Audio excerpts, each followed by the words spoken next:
lecture, and today I want to touch upon some topics that are quite modern, so to say. What we have done in the first 4 lectures are the classical part of the story, and there were lots of interesting questions that we're considering actually at the moment that I would like to just touch upon. So to give you an example, let me show you a picture.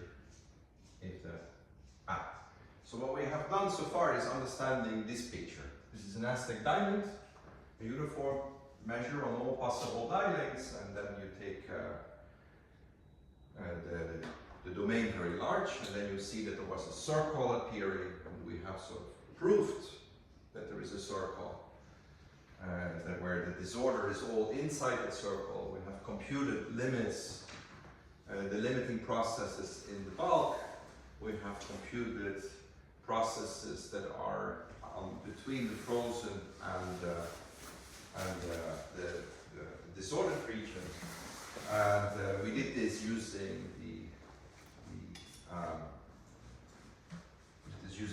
the theory of the manifold point processes. I showed that this is a manifold point process in general, and in the uniform case, we could compute the correlation kernel for the point process in a smart way by using Duits theory, which gave us a double integral formula for the correlation kernel, and then you can take the limit when n goes to infinity, when the size goes to infinity, and use Stevens descent analysis of these double integrals. And if you do it carefully, you will see that the limits are all described by a saddle point analysis. And when you have sort of saddle points that are in the upper half plane, you get sort of disordered region. If they're all on the real line, you get these frozen corners, and there is a transition in between when you have coalescing saddles.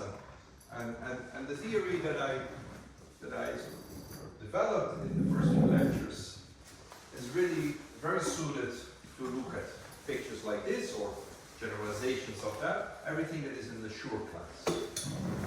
So as long as you can, if you have Duits transitions, they don't have to be all the same, we don't have to have uniform, we can do a bias, or we can actually have a little bit more general transitions. As long as the transition matrices and Duits matrices, then you can write down the double integral formula. It might be more complicated than what I showed you, but in principle, then the analysis can be done, and you can analyze pictures like that.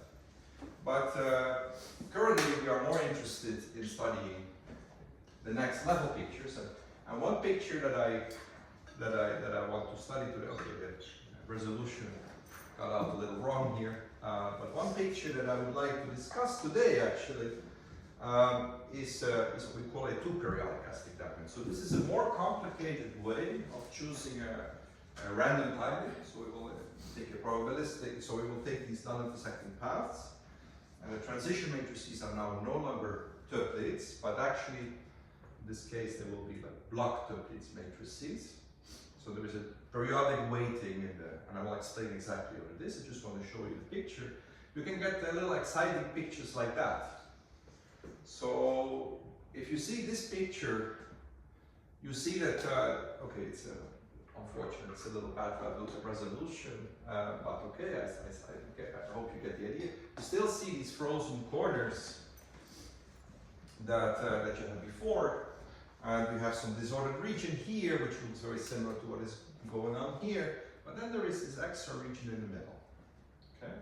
And this is really a different type of randomness, okay? And you would like to understand what's happening here, okay?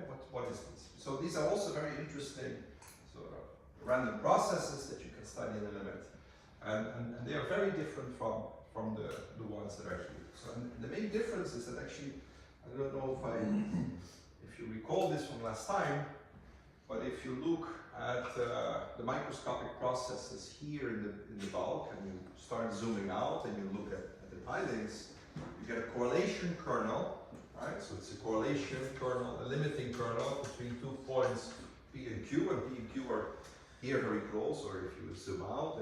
And the thing is that the correlation kernel will die, like go to 0, if P and Q go far apart. So this will be more or less like the distance between P and Q. Okay, so this will die out like 1 over the distance between P and Q when the distance grows large. This is very important. Right? We saw this in the example because we're if you're on a vertical line, if you're on a one-dimensional section, I computed, for example, that we got this kernel. And now I'm not sure, maybe it's I'm going to put a pi maybe here, a constant. Anyway, it doesn't matter. So there is this kernel, and you see here the sign is some oscillations, but the decay is given by this. Okay? And that's very important in these processes. And this is, so there's a long ratio, correlation to decay, but very slowly. And this means that there is some interesting sort of fluctuations going on. While here, this model, as we will see today, is actually what you will get is that the distances will decay exponentially. Okay, so this is what we call a smooth disordered region. If you look at the fluctuation, it looks much smoother here. So it's a smooth disordered region, and this is sort of a rough disordered region. Okay, and you want to know what is the limit? You know, can you identify these limits here and how to deal with this model? Okay, and you can play with some things. Actually, oh, here I have a better resolution. I don't know, on my screen it doesn't look so different actually, so I don't know what happened. So here is another sort of we call the bias to periodic. Well, actually, if I have time, I'll try to say something about that because I think it's a very nice, simple model that has a beautiful structure that is very representative for the general periodic structure. The two periodic is a little degenerate. It's a bias to periodic where you have a similar system, or you use a similar picture, but maybe you see there is more elongated, it's a lot less symmetry. But you want to understand these kind of pictures, and ideally you would even understand this type of pictures. I will not do this in this course, so you could do, I think you could do several lectures trying to understand these pictures. You have to introduce some heavy machinery to understand these, but these are all Aztec diamonds with more general weights, and in this case they have still some symmetry. There is some periodicity in the weights, and I will explain exactly what I mean with that. But their asymptotics becomes much more intricate and interesting, and we want to study how to do it. So I don't really want to do a full classification here. It would take me several lectures, I think, if I really want to explain all these pictures. Today I just want to give you a sort of a flavor of what's going on and how to approach this. Okay, so I don't want to give the full analysis of these pictures. I just want to give you the tools that you need to do these kind of things, at least the flavor of them. And then there is another interesting picture that is something that I find currently very interested. This is something that comes from a preprint from the last fall. Is actually when you start taking weights that are disordered. So here you look at a probability measure on Aztec Diamond, where the probability measure itself is random. So it's not symmetric at all. It's not uniform. It's actually very rough. So we take weights on the transition matrices on the paths. They are random matrices themselves. And then you start doing these things, and you look at sort of, this is a model for impurities. So what happens if there are impurities in your system? What happens with these pictures? And you want to understand these pictures. And what I want to speak about today is basically the basic integral structure that lies behind these models that you need to study and to understand to be able to analyze such models. Okay?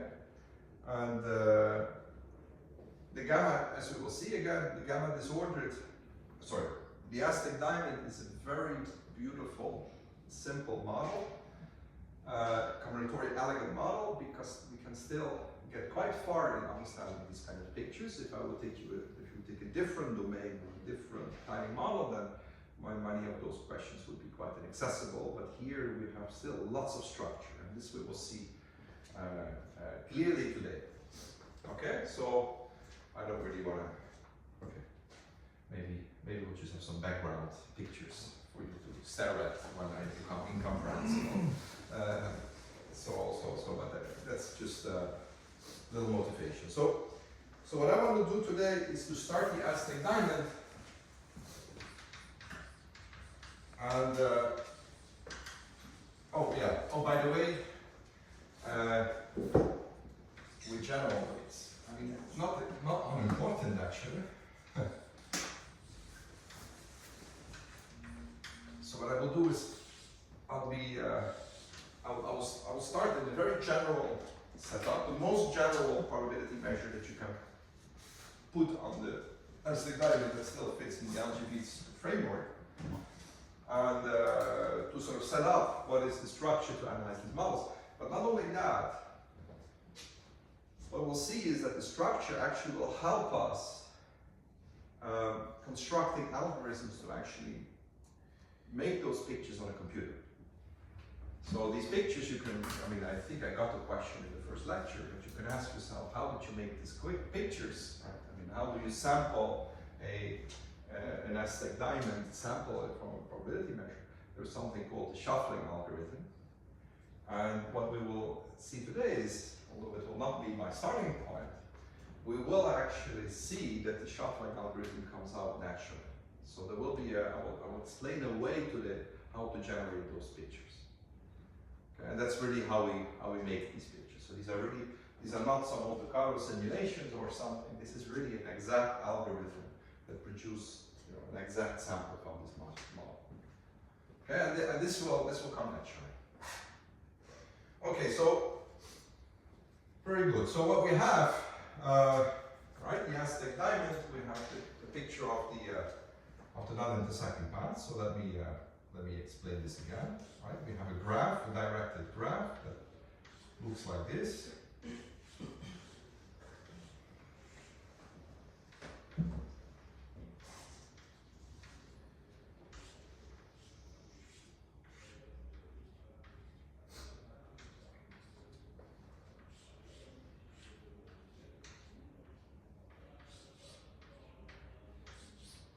And so on.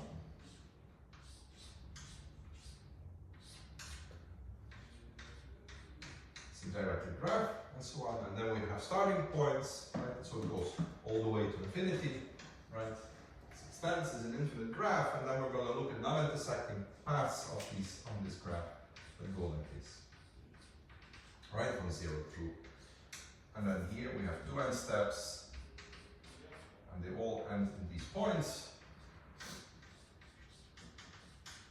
So let me draw maybe a few of those paths again. This is a standard picture that I already drew several times.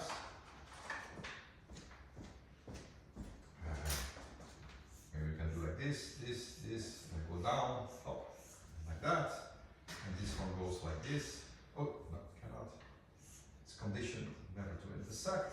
So it goes like this, and we have maybe some other paths that go all the way, right? So we have these paths. And then the probability measure that you get on this is proportional to the product of is, how do I start my indices? M is 0 to 2n minus 1 of the determinant of transition matrices Tm x Tm to m plus 1 of x j m to x k m plus 1. So we have these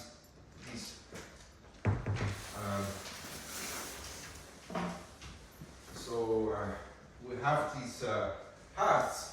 On these paths we draw points, right? So we have these points here, and then if here I could, on this section I could have two different points and I choose the lowest, just by convention. Taking the other one, but the lowest is easier. And then I have a bunch of points. So I have n paths. So this is x01, x02. This is x11, x12. Sorry, 2, 1, and so on and so on. So if I draw these points, then the probability of having these points at these locations is given by this product of these determinants, right? So that the paths go through these points is this probability measure. It's proportional to this, right? I hope everybody remembers this. And these DMX, these transition matrices, they sort of just encode what are the weights on the graph.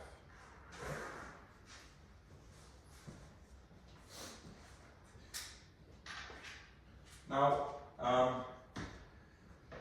so today I'm going to take the most general way of putting weights on that, and I will discuss a little bit what it is. For this I need some notation.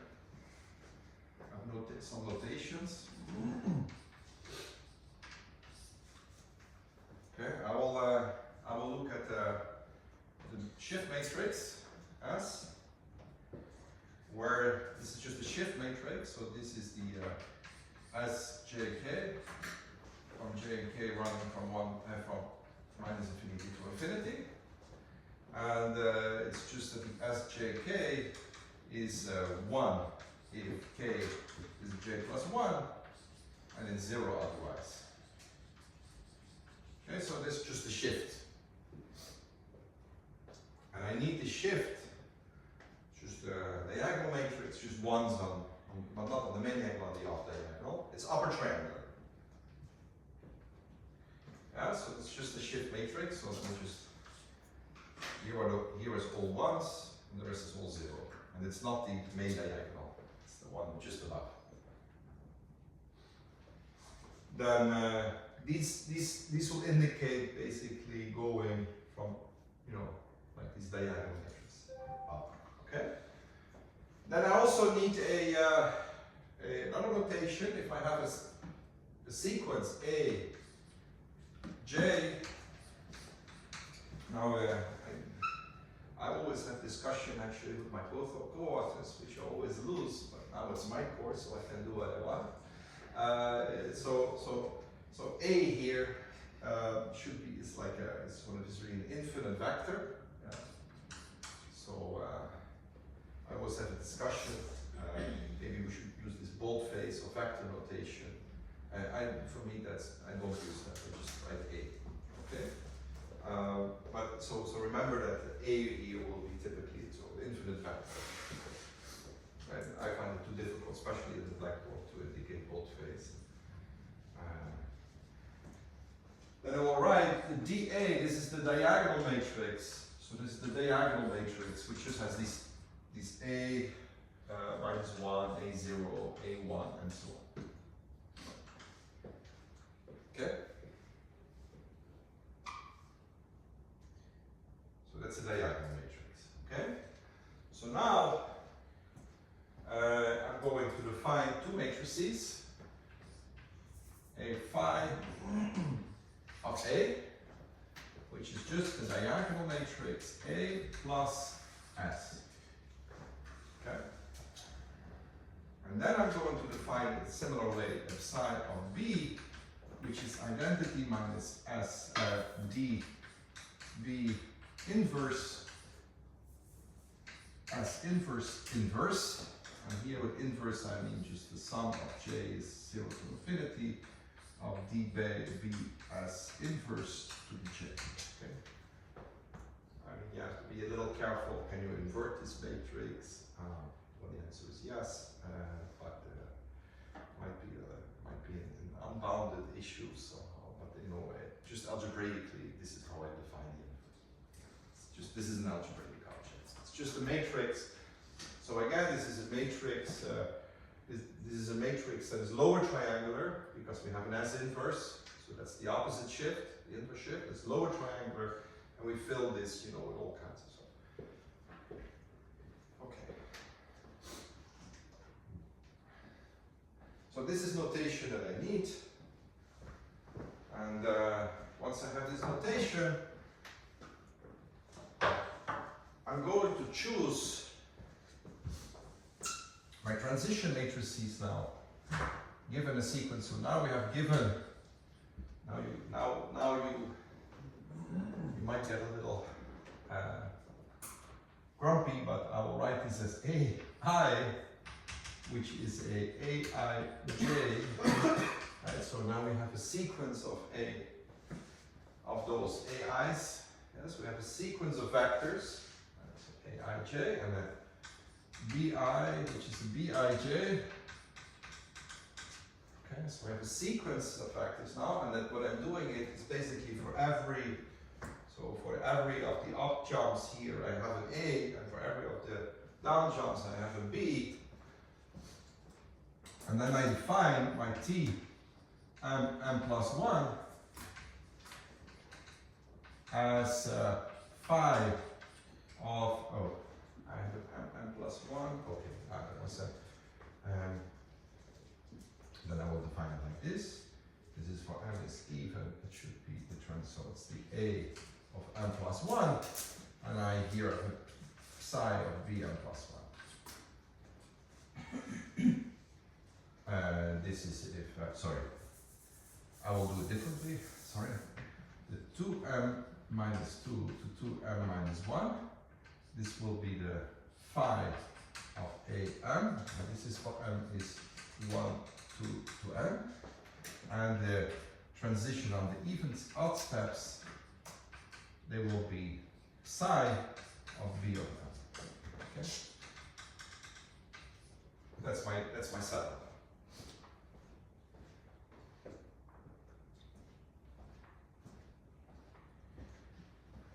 Okay, and this will correspond basically that if I have a piece of my graph like this, right? So one of those balloon steps, and this is the ij. Then this has weight aij, and this has weight 1. Okay, that's what it means graphically. So here, if I have 2i plus 1j, and so the next step at the same height, and actually the lower one will have weight bij. So these are the rules.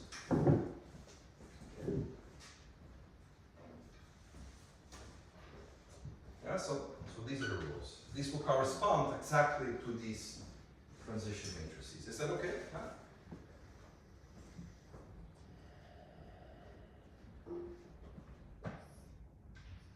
And I claim that any weighting, any distribution you put is equivalent to choosing AIs and BIs in this way. So this is the most general way to put down the weight. Okay. Now you might wonder why, because I chose here 1, and here I also chose a 1. I could have maybe introduced some other weights there as well.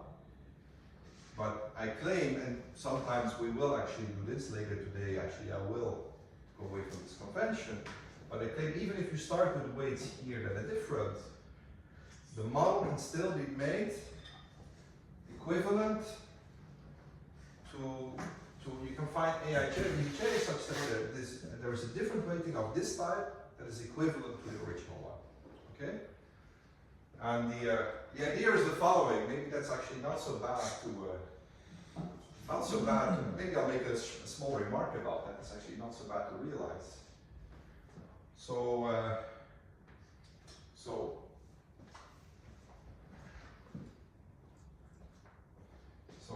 there is a way. So how to see that this is the most general way? It's actually there is a very nice way of seeing this. Is that if I have a configuration of paths, I can construct any configuration of paths that I have here out of a base configuration. So there is a special configuration where all the paths just go straight.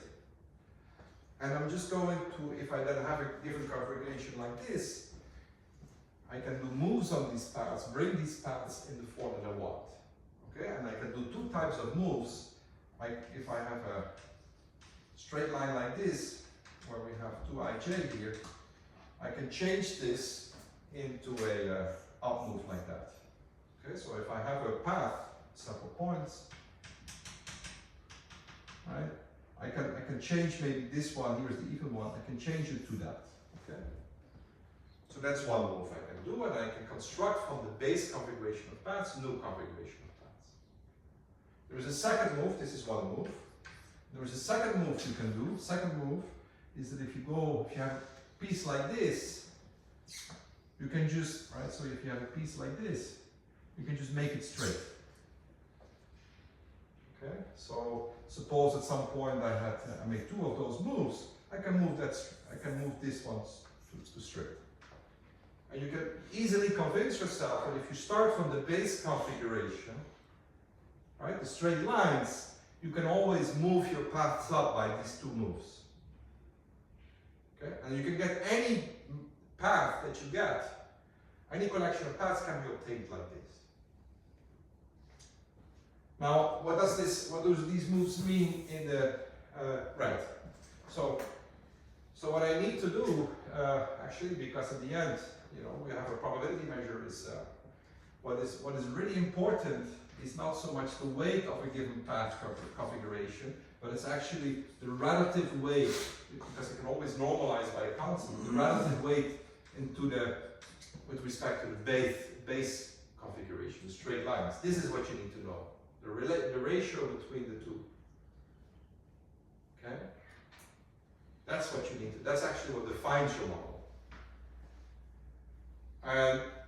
And you can see that whatever sort of transition you have, you can write this ratio as sort of, there's a way of going from, collection of moves to go from the base to the W, and I just write this as a telescoping product where you just perform each move independently, and then the weight of those is exactly right. That's the most general way of defining the model, and I claim that when you go from here to here, what is the difference? Right, the difference in this way to go from here to here. Well, initially we had Aij, but now we will have the Bij. So this is like Bij divided by Aij. Oh, sorry, this is j plus 1. So this is a change in the weight by this factor. And here when we do this, we go from a Bij, but then now here we will get an Ai plus 1 of j. Okay, so that's a change of Ai plus 1 of j divided by Bi of j. So I can always, right, so these things are actually important. And now I see with these parameters, actually I have enough freedom that if you give me the change in weight from, that such a move constitutes, I can always choose my Ai and Bij such that I get this weight. Okay, so this is the most general way. Okay, so those of you that are more known to dimers, let me just say that this move, the move 1 here, corresponds to a dimer configuration that goes like this, and you change it to a dimer configuration like this. You flip, you have a square, you have 2 vertical point boxes, and you just swap it to horizontal boxes. This move would be the same thing, but you go like this, and then you move to a position like that. So this move is that. So it's really sort of flipping the boxes. In the dimers, you can actually get any dimer configuration from a base configuration for any preferred configuration that you like by just swapping boxes. When you see a square with 2 vertical, you swap it to a horizontal. You can get any tiling in that way. It will actually be important later. And if you want to understand, so what is just important is to know how that flip changes the weight. And that's what parameterizes the models. This is what we call phase weights. And I chose here, and so these numbers, they really identify what happens, the probability measure. And here I have enough parameters to, if you give me all these flip rules, I have enough parameters to make sure that I can get these weights. Okay, so this was a little maybe, I hope not too hand-waving description of 2 principles that you can get any configuration from the base configuration by some simple moves, and the fact that this weighting is really the most general way of defining the model. Okay?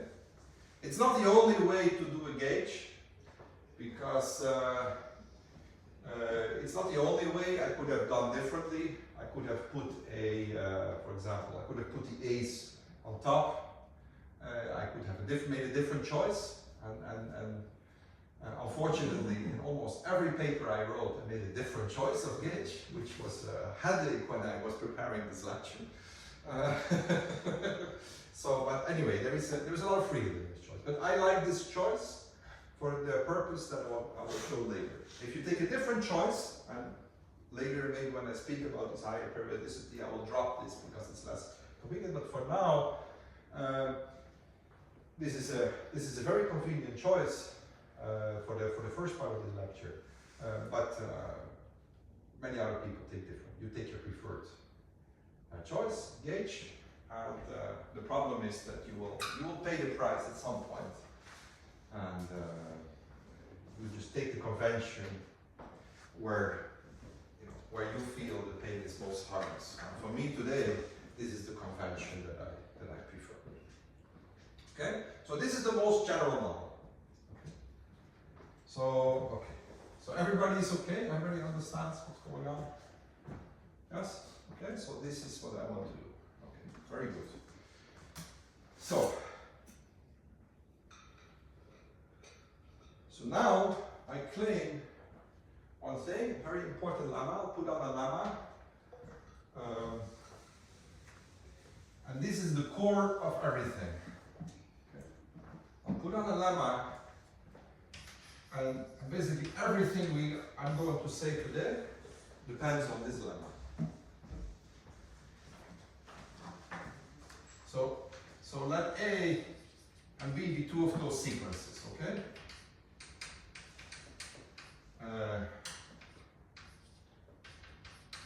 Let's forget again a little bit that we had a bunch of those sequences. Let's just look at two sequences. So then there exists A prime and B prime that are also sequences such that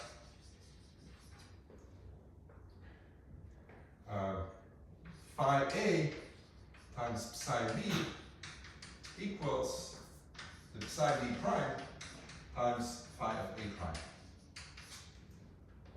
Okay?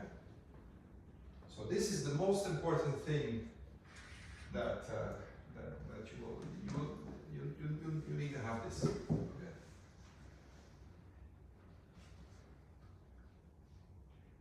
So, and we'll see why it's very important in a minute. So phi A times phi B, okay?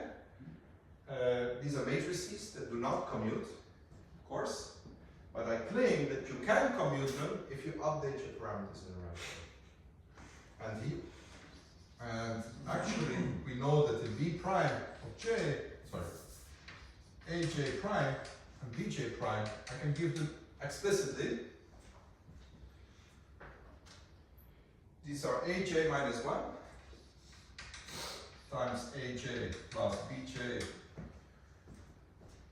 plus 1 divided by AJ minus 1 plus BJ, and here I have BJ times AJ plus 1, BJ plus 1, same thing, divided by the AJ minus 1 plus the BJ. So this is the same. Okay? So these ratios are the same.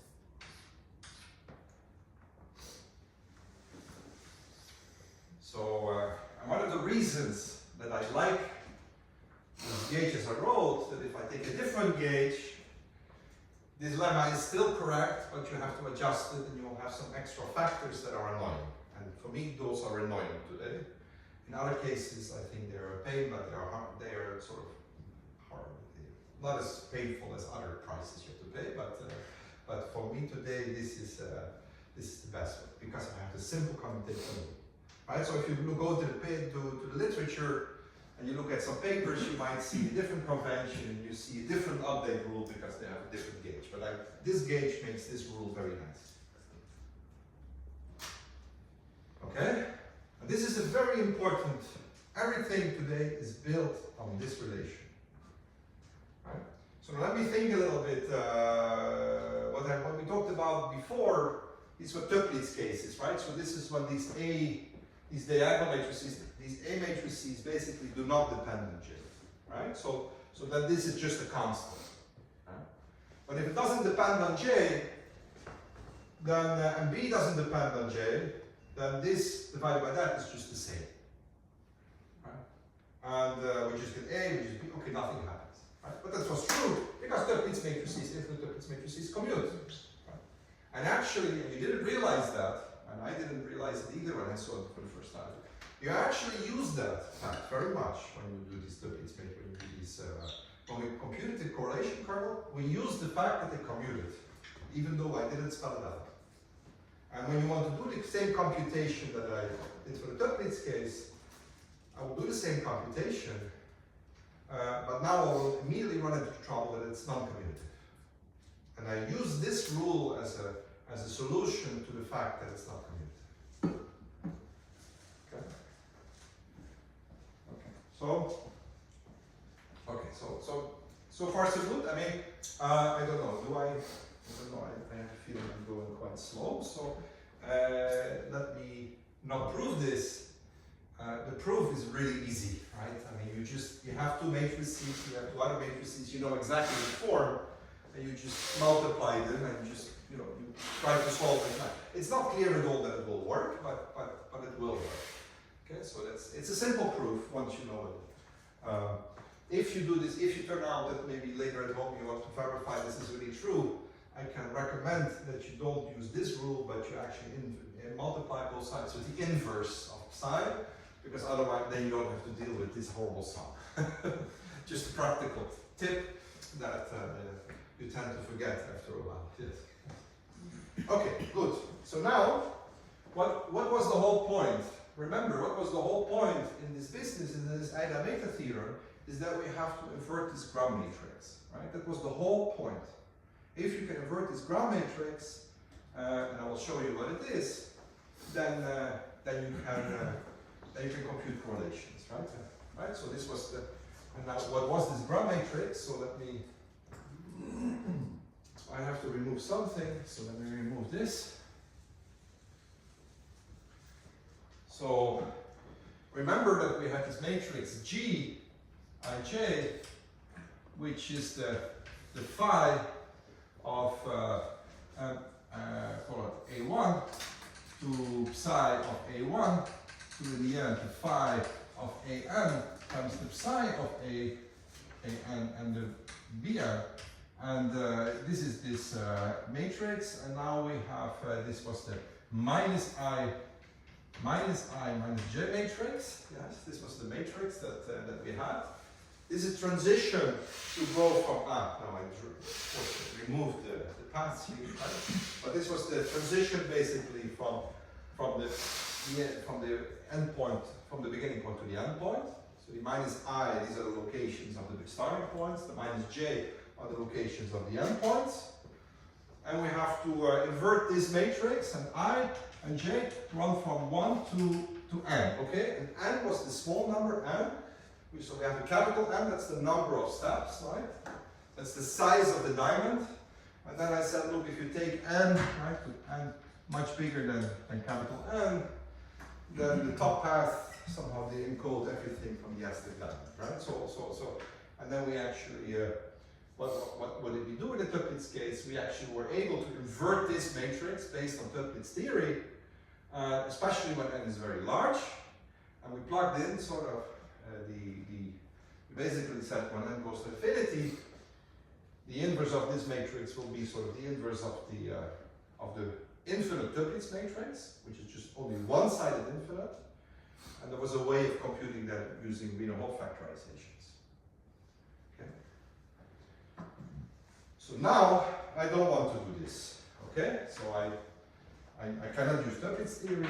I want to do. But I still want to invert this matrix. Okay, so now, what's the basic principle? Well, what's the basic principle?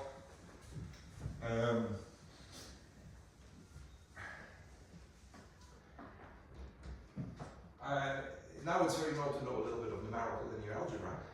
It's an extremely beautiful topic because it'll teach you all kinds of tricks. If you want to compute an inverse of a matrix, that's usually a hard thing to do. The worst thing you can do is Kramer's rule, because computing determinants is very expensive. You have to do something more clever. So what is the first clever thing you learn in numerical linear algebra is to do LU decompositions. You write your matrix in an LU form. Okay?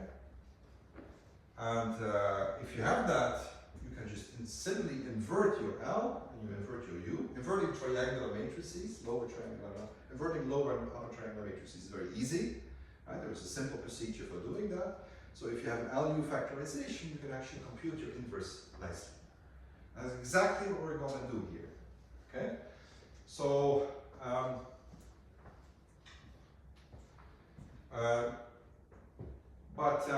there is a little problem because we have a large matrix and we have a submatrix of that.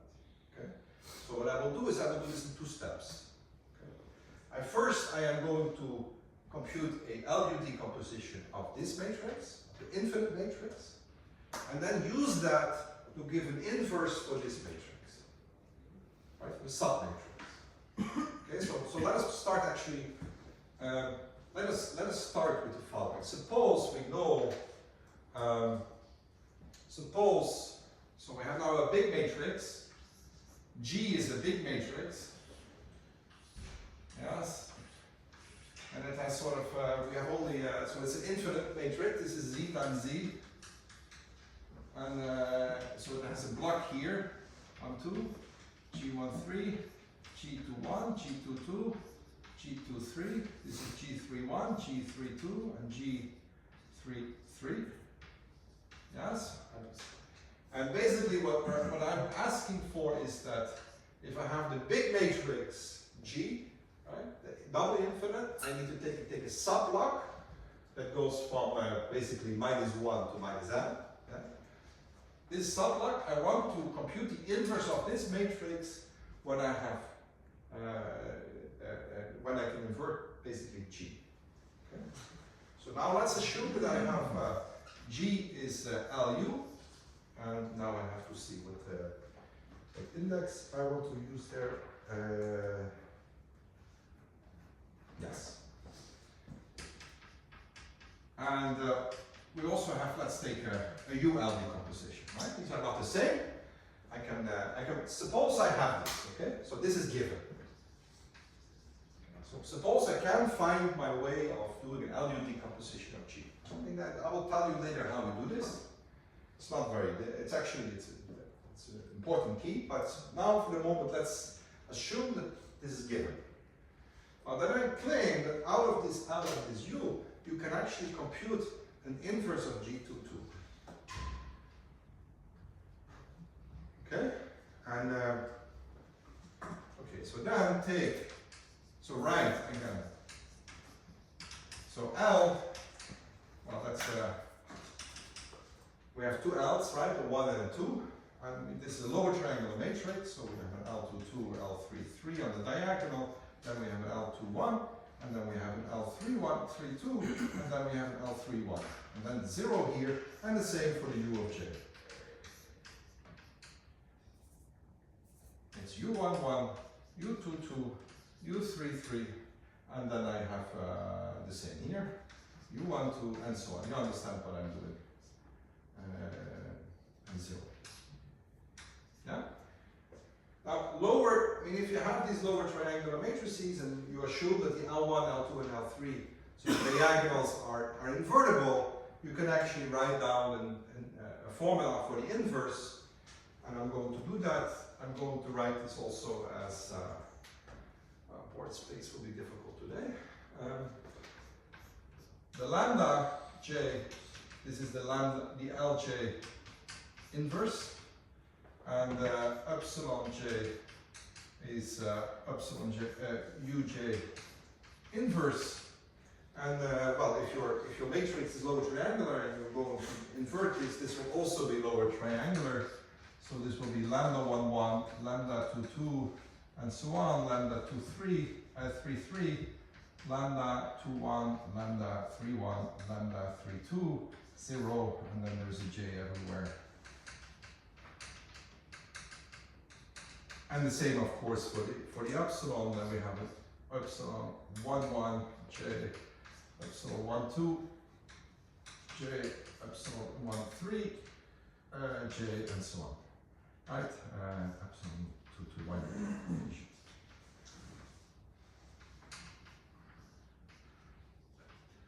Good. Okay. So once I have this, I can write this, I can compute those lambdas and the epsilons, and actually completely expressed in terms of those matrices. It's a trivial exercise to do. I get those. Okay? So now I have a beautiful result. A little lemma.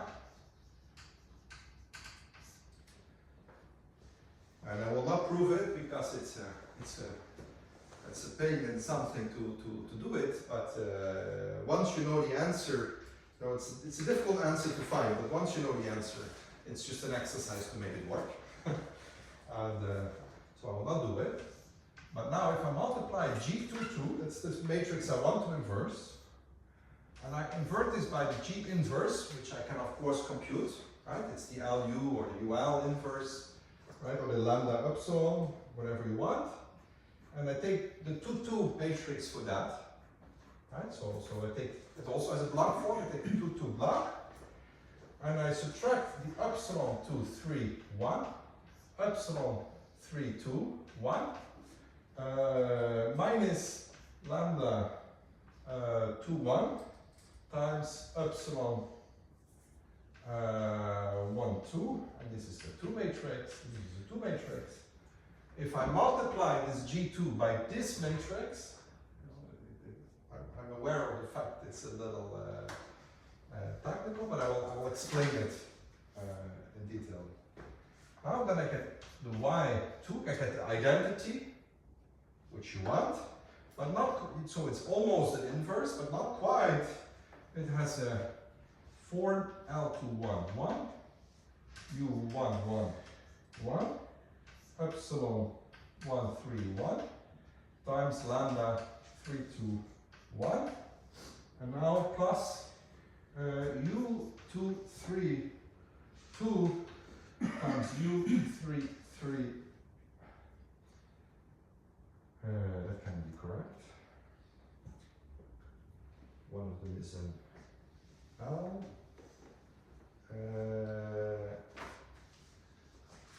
Let me look it up in the paper.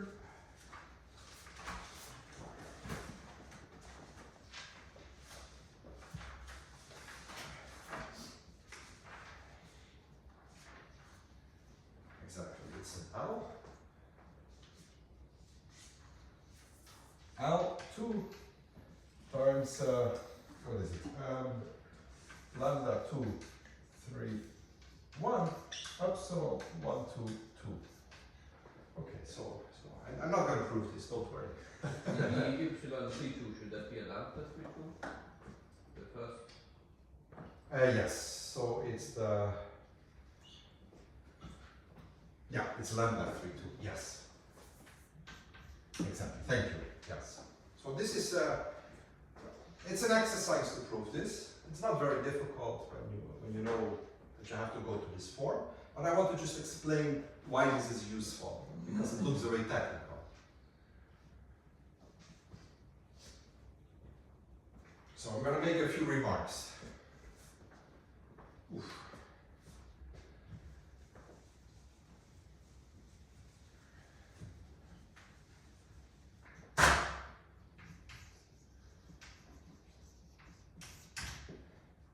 So remark,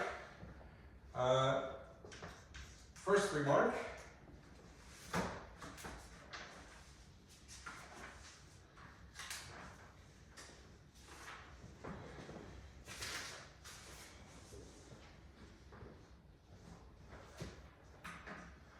the most important thing is, okay, right? So I mean, I could compute an inverse if I could now infer this, but then, you know, computing an inverse is computing an inverse here. So what's the big deal of why is this formula useful? So the formula that is useful is that very often the L1 somehow and the L1 and J and the same for the Uj and hence also for the lambda J and the epsilon J,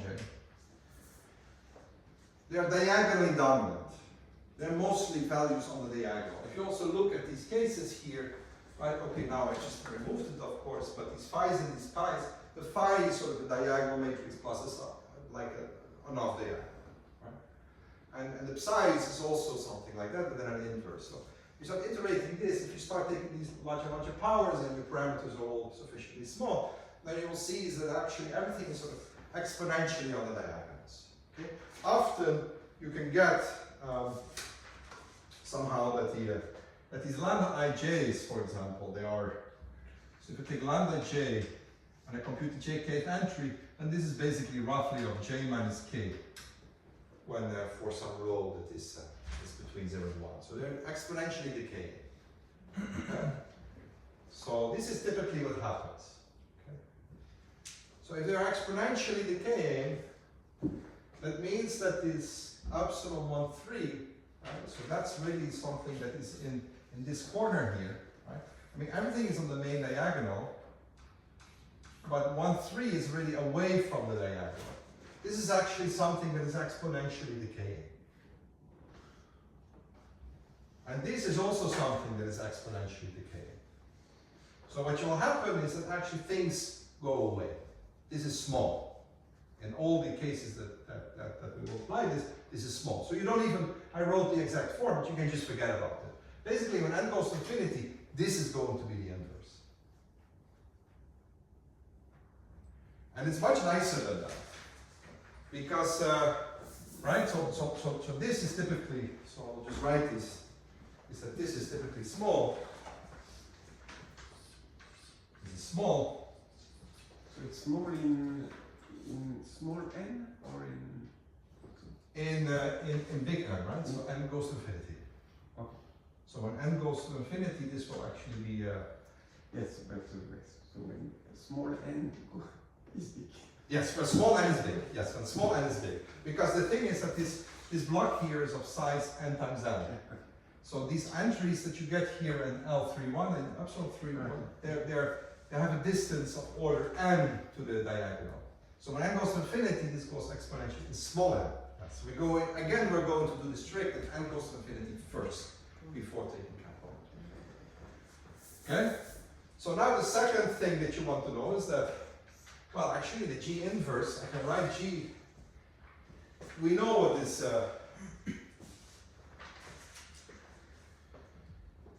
so the G inverse, I can actually compute in two ways, right? I can write G inverse as, well, it's a lambda 2, for example, 2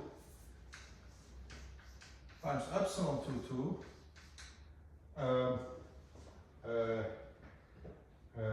yes, plus lambda 2, okay, this is lambda 1, 2 times epsilon 2, 1. Yes? This is just the fact that this is, you know, G, you write G as LU, and this G inverse is just, this G inverse is L2 times U epsilon 2. And now you write this just in block form, you can write it in that form. Okay? Yes? I mean, this is just the triangular structure. This is G inverse 2, 2. Yeah, G inverse 2. This is G, no, this is G inverse. G inverse 2, 2, yes. This is G inverse 2, 2, yes, sorry, yes.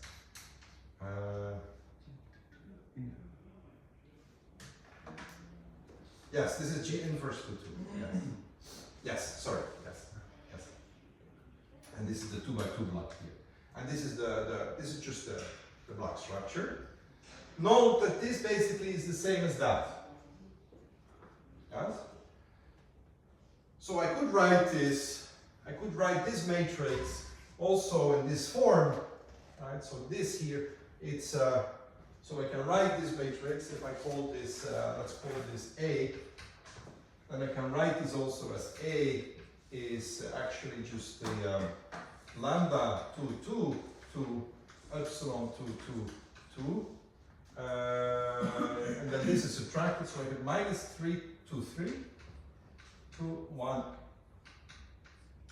and then here lambda 3 to 1.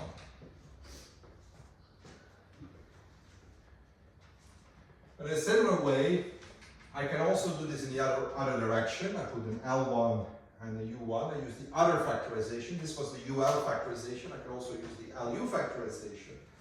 And then I get epsilon 2 to 1 times lambda 2 to 1 minus the other one, lambda 2 1, 2 times epsilon 1 to 1.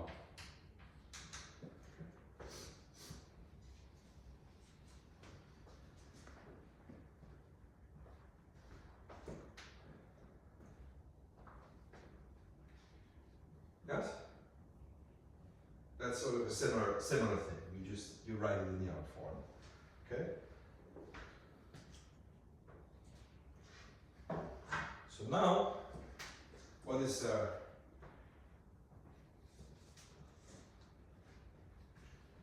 so what is interesting here is that so we have two different forms of the inverse, and it should sort of be asymptotically the inverse when n goes to infinity, right? Because when n goes to infinity, this should be small. So the contributions, if you would, to a Neumann series will just be nothing, right? So this is really our inverse. Yes, but we have sort of two different forms of that. And now I want you to notice that I could look at, so we have the G22 inverse. Yes. So which one is A again? Sorry. So A is this approximate inverse. This is this part. Thanks. Right? So this is our approximate inverse. Yes. So now the point is that if you want to look at, if I now want to know what is the, where do we want to take, right? So we want to compute, so we want to compute the G22 inverse, right? We basically want entries, if I write the inverse like that, so in block form, we want the entries here, right? Because n goes to infinity, this goes to infinity. We want to know what is the G22 ij minus I minus j. That's what I want, right? When n goes to infinity. And if I see what happens, well, if I take the lambda to 1 and the epsilon to 1, so now I have, again, this lambda, right? So this lambda to 1, right? So that's, I take lambda to 1, and then here I have epsilon to 1, 1, 2, yes? If I look what happens near this point, I have to multiply this times that, right? The last row here and the last column here, yes? And this is, the main diagonal is here and here. So you're far away from the diagonal. So actually this term is also small if I am in this part of the matrix. Okay? If I'm in this part of the matrix, it's the opposite, and this is actually big and cannot be ignored. This guy is small. Okay, so this is a little strange, so let me just give the moral of the story, because I understand this is very typical, they're very technical, and it's not difficult, but you need to get your heads around it. The moral of the story is that if I compute the G22 inverse, this is approximately the epsilon 2 and then the ij entry, minus I minus j entry. This is the epsilon 2 to 1 times the lambda 2 to 1. Okay? And the ij entry, minus ij minus j. Plus small terms, exponentially small terms. Okay?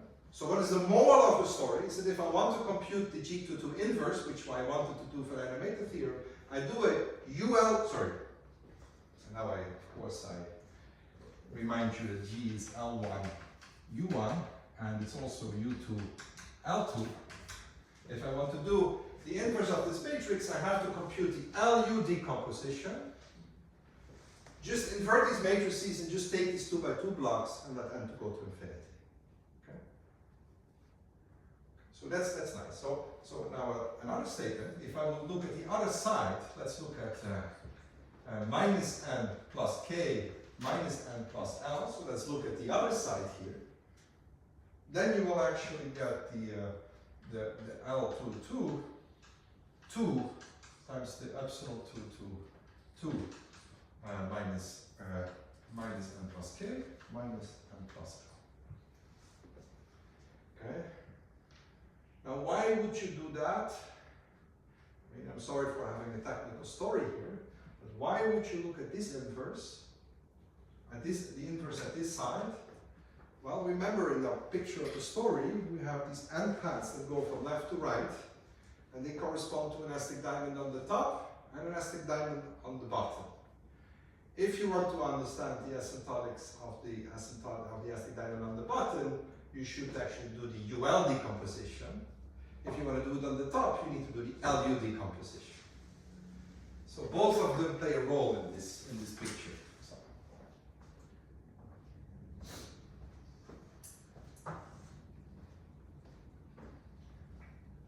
Okay, so I'm sorry if this was a little technical,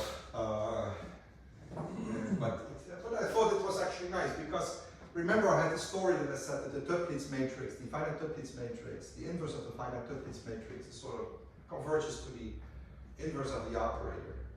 If you want to prove this, you do this.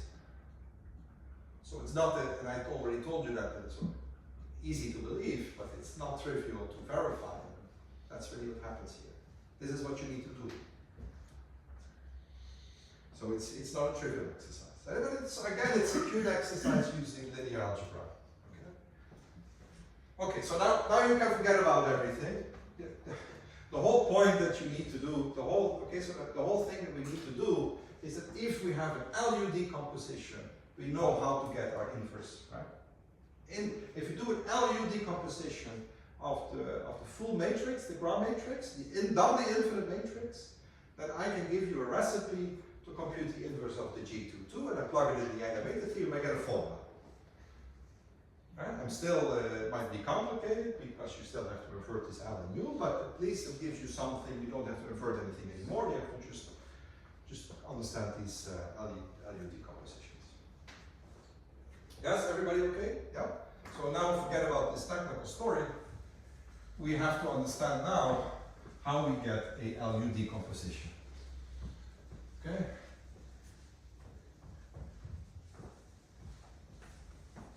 So now, let me take so what do we have?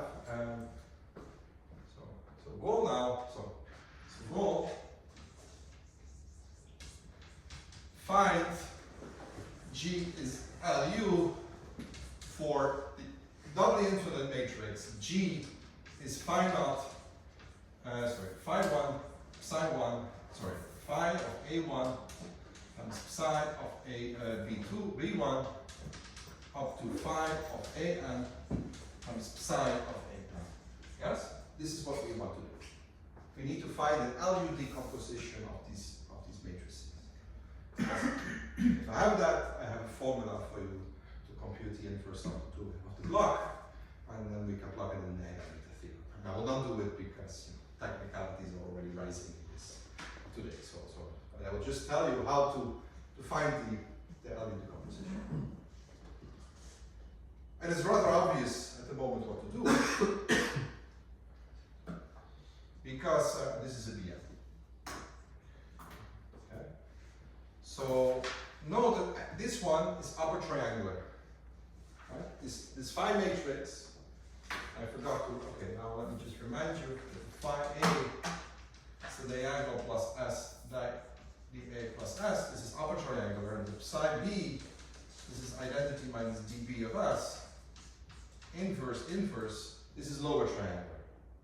Okay? So all the phi's and the psi's, they are already lower and upper triangular. So what you need to do is basically move all the upper triangular to the left and all the lower triangular to the right. Now, if these would commute, this would just be the end of the story, and that's exactly what we did for the Duits case. It was the end of the story there. We just took all these Duits matrices that were upper and lower triangle, and we moved them to the left and to the right. But now it's not commutative. But what do? You use this.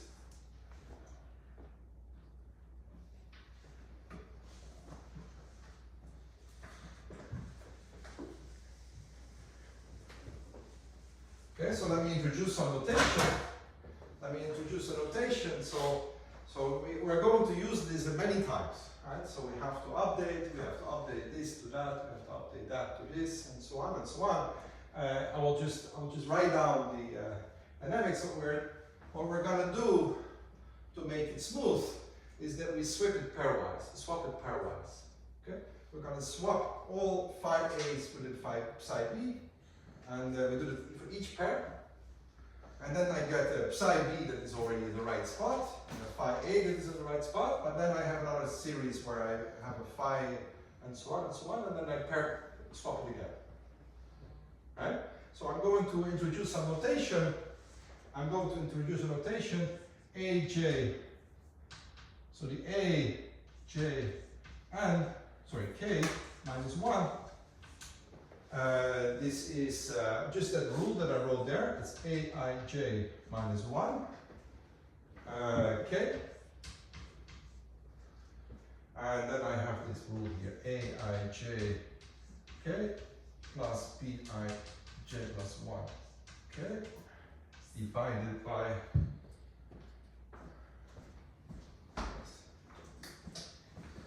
Eij K minus 1 plus the Bij K.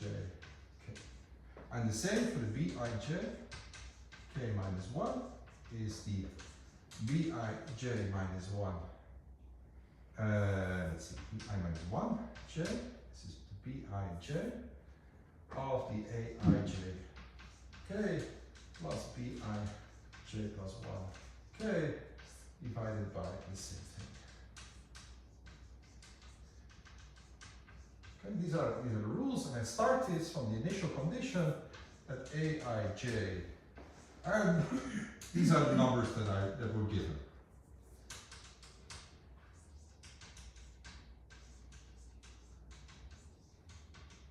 Okay, so I have an update rule like this.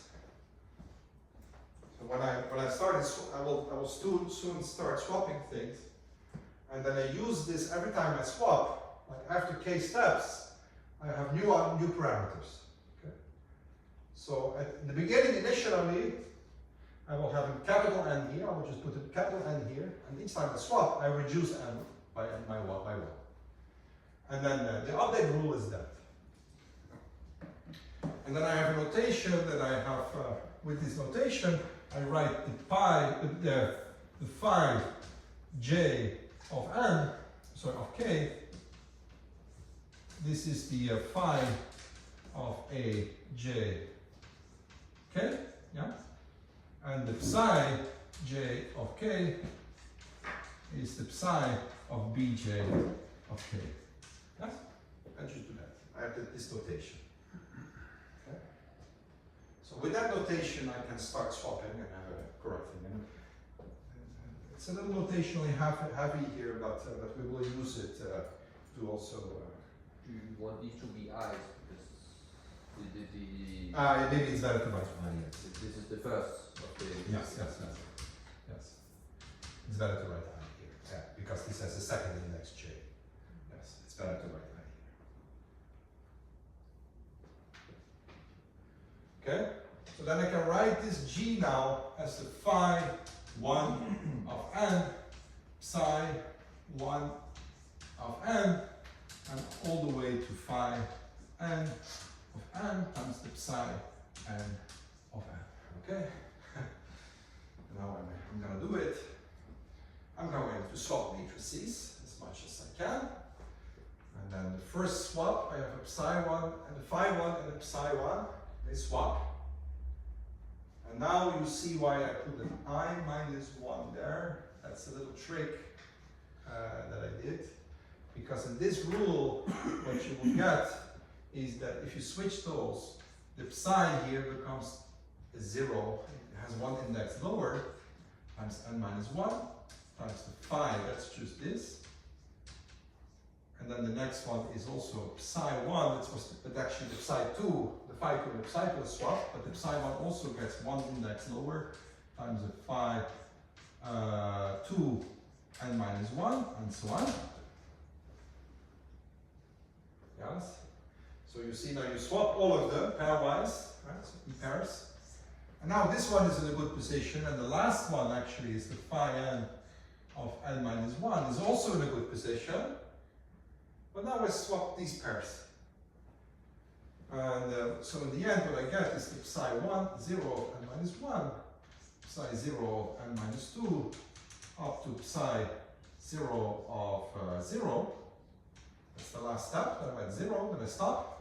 And here I have a phi 1 at 0, and this is a phi 2 at 1, up to phi n of n minus 1.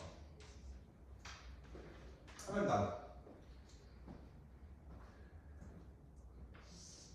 This is an L matrix, this is U matrix.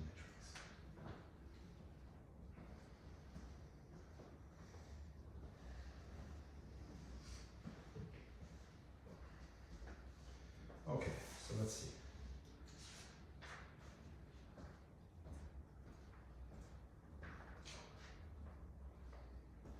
Yes, this is so. Now, I'm still talking general. So let me just conclude what we did is that I introduced general weights. I have a general phi and a psi. I have to invert this n times n log matrix, and okay, as long as I can have an LU decomposition of the doubly infinite matrix, there is a recipe to compute the inverse of the finite matrix, at least when n goes to infinity, it will be good. And to find this LU decomposition, I have to use the switching rules. Yes, am I okay? Am I doing something? If you come to the second line, the second is a phi. This here we have a psi. Yeah, and the other one is Phi. Okay. Yes.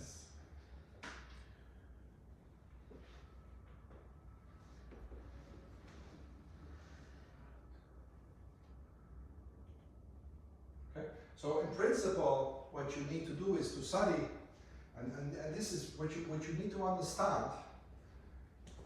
Right? So this is a philosophical message.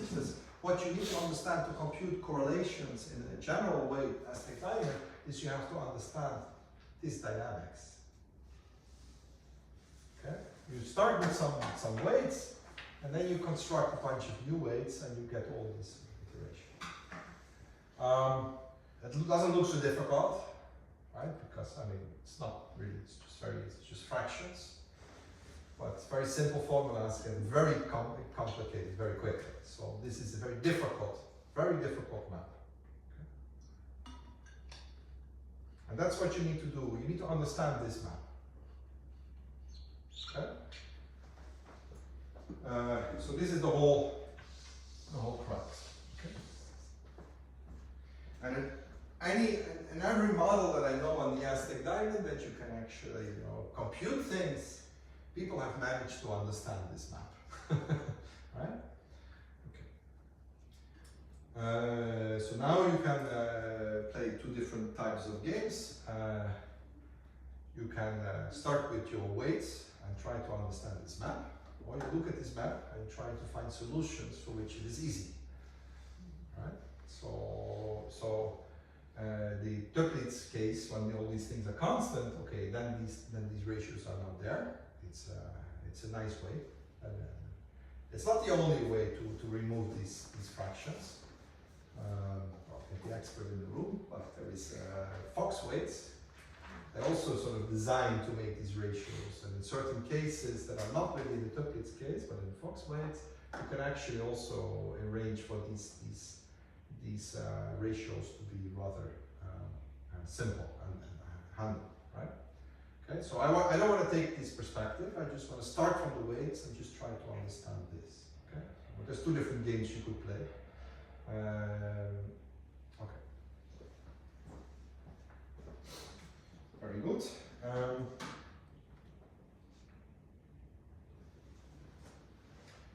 So how fresh are you? We could take an early coffee, or I do another nice application of this.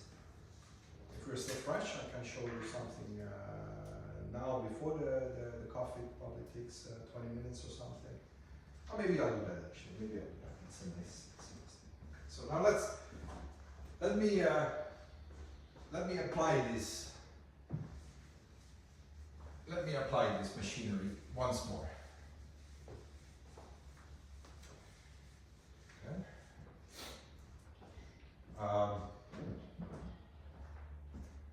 Let me compute something now using these dynamics. So now I'm not going to compute correlation functions. I'm going to do something easier. Okay, so I'm going to do something much easier. I'm going to look at a turning point. Okay, so what I'm going to look at, we have these paths here that go from here to here, and then there is something here, and then there is something here, and so on. And then this was the end point, this was a 2 here, and here it was a 0, right?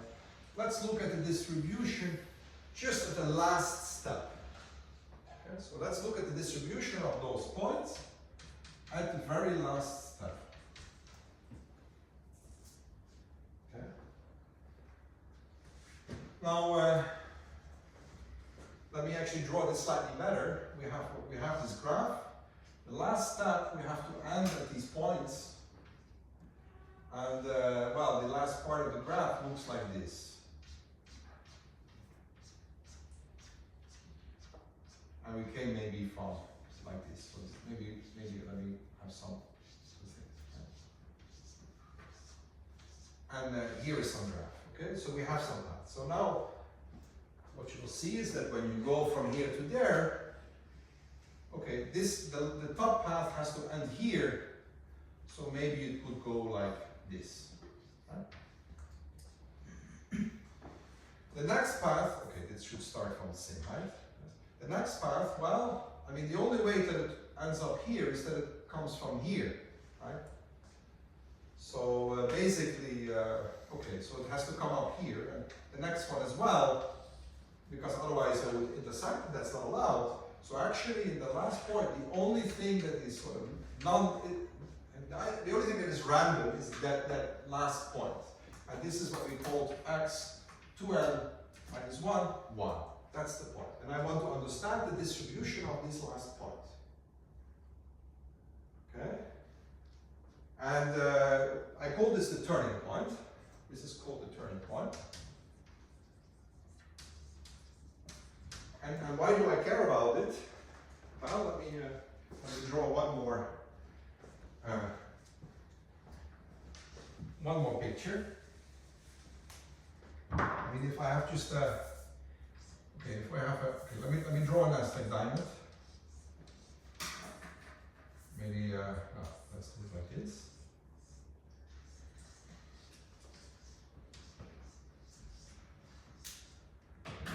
Bad, but not terrible, maybe. I don't know. Let's draw a domino tiling like this. Wasn't so bad. Not terribly great, but so what is this point? I have to draw this point. Note that this point that you have here will actually be indicative of the following thing. Note that on the edge, it's going to be, right, you have to rotate the picture and look like this. It's going to be the distribution, the points are on this line. It's exactly, you see that there is like a vertical, and then we have, horizontal, and then we have vertical tiles, right? And the combinatorics says it has to be like this. In the edge, there is a bunch of vertical tiles, and then it turns into a bunch of horizontal tiles. This point here, or maybe up to a small little shift, I mean, now is exactly the distribution of this point. Yes? So now I claim that this, using this switching rule, it's actually very simple to characterize what's happening for that point. Okay?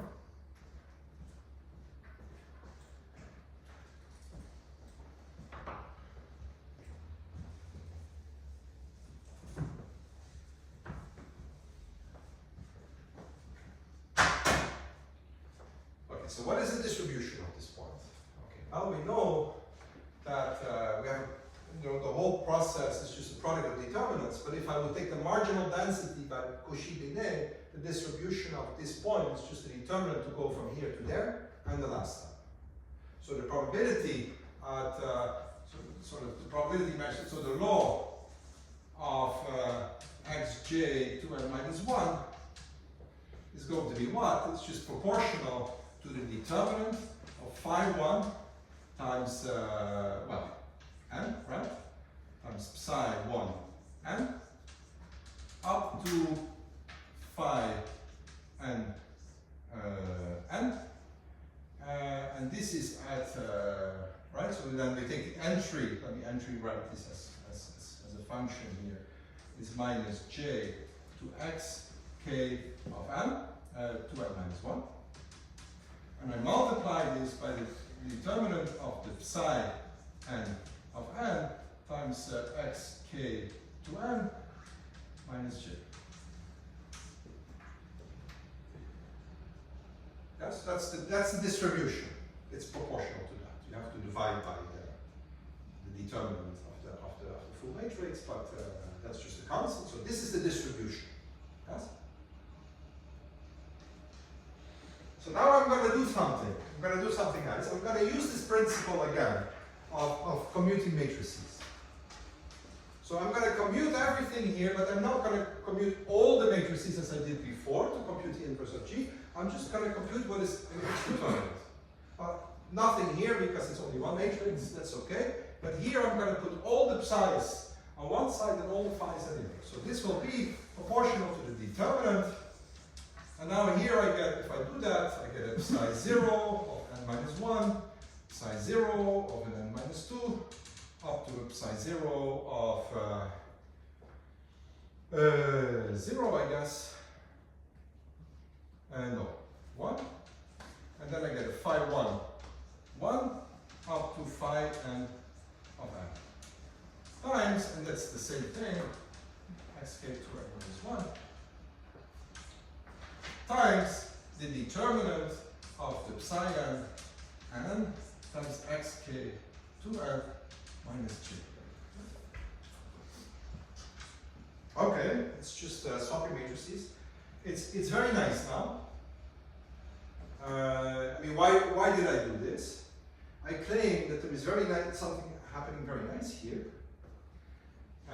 Namely, I have all these psi's in front, and then I have the phi's there. I claim I can just drop all of them. I can just remove them. So let's see what that is. So just think about it. When I moved all these matrices, when I switched all these matrices, the matrices, they represent columns. So I'm actually just swapping columns. So I can look at this distribution that I wrote here is not alternating from this Bernoulli to geometric, Bernoulli to geometric. This actually is just a bunch of geometrics first, and then a bunch of Bernoullis. But in distribution, it's the same model, because I look at the marginal density, it's the same model. So this starts with a bunch of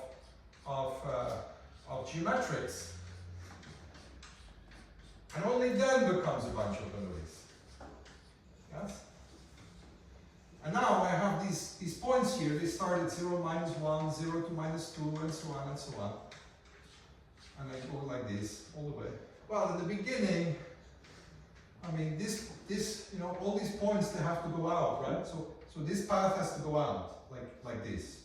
But that means that this path couldn't really go, couldn't jump down, can only jump down, but it's not allowed to collide, so it has to wait, it has to wait. This part here also, it cannot go down because it will cross here. It actually means that if I take, you know, n sufficiently large enough, or in the proper limit n to infinity, when I have all these paths going here, nothing can move. So these things don't do anything. If you want, you can also do it just algebraically, but okay, this is the way to see it. So it's very nice. Okay, but then so basically I can remove these columns without anything. Okay, but then what do I have? Well, then I have the following picture. I have just a bunch of columns like this. And okay, let's stop here. And then we go down. And we have all these paths that go from here to let's say here. Yes, to here. Now, the only way that this guy has to end up here. So maybe it makes a path like this. Goes down. And the only way that this guy can end up there is if it ends here. Okay, that's just straight lines.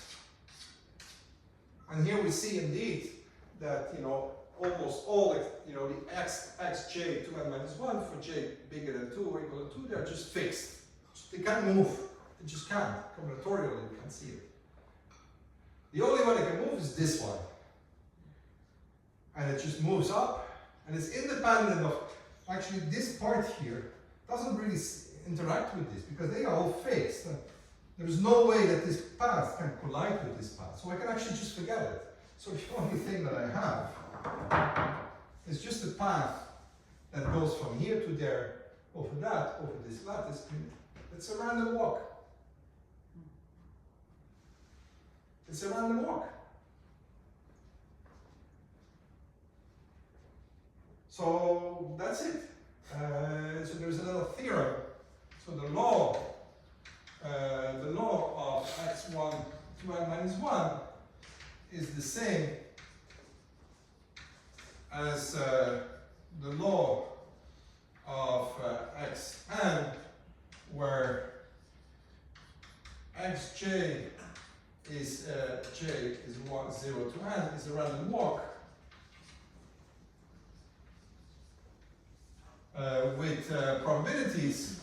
Now if we think a little bit, what is the probability of that xj plus 1 is xj plus 1, right? So what is that probability? Well, you have to think, right? So at each step, right, remember, I had ones on those, right, on these slanted diagonals, but here these are now updated parameters, right? So these are, which one do I have? I have phi 1, so here it was, here it's like A1, right? So here we get the sequence A1, 1. Here we get the sequence A2, 2, and so on. So it's going to be a random walk where staying put is sort of a weight, HA. Going up is not really a weight 1, because in the end you have to go down. So if you go up by this, you will in the end have to go via this part.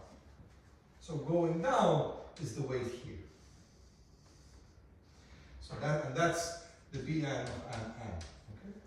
So we have the probability that actually, well, okay, I can write it for you. If we go up, this is the B, okay, and then we do this at x, so that's the B n xj at n divided by B n xj. I don't know if it's so important to write the right formulas, but let me just be complete. Then we have the A here. Otherwise, we go at A j, A xj, j xj, j. So it has this up. It has this probability of jumping up is this, and of course staying put is 1 minus that, and you replace the B by the A. I hope it's, maybe it's not so important to have the right indices. Okay, I mean, I hope you understand what the point is. It's a random walk. It's just a simple random walk. So the turning point, you can sort of think of the Aztec Diamond. It's not there, right? So the Aztec Diamond, as I presented it now, it's just a model, two-dimensional model, and there's no time. Right? There is no time. Somehow there is time, because if I look at the distribution of the last sort of turning point, that actually is that's sort of like the law at time n of a random walk. So there is time somehow. Right? So what I will do after coffee that we all need is to actually show you that you can use this principle to actually construct a Markov process that in the end will just be from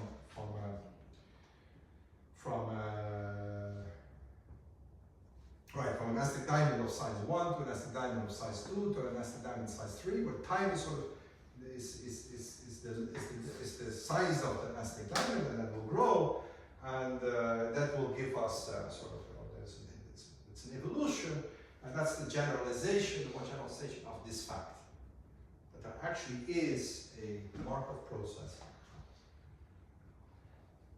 But well, I don't know. There is many ways of seeing this. I mean, you could also start maybe from the shuffling and see this as a special case. I actually like to see this. That everything that I did here now was only based on commuting matrices. Right? I didn't even. I mean, we also computed this inverse.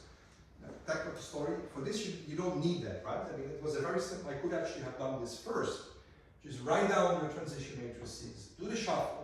Just reorganize your sum by using these commutation rules, and out comes the fact that the top path, sort of the turning point, in law is the same as the last point of the random walk. Just swapping matrices.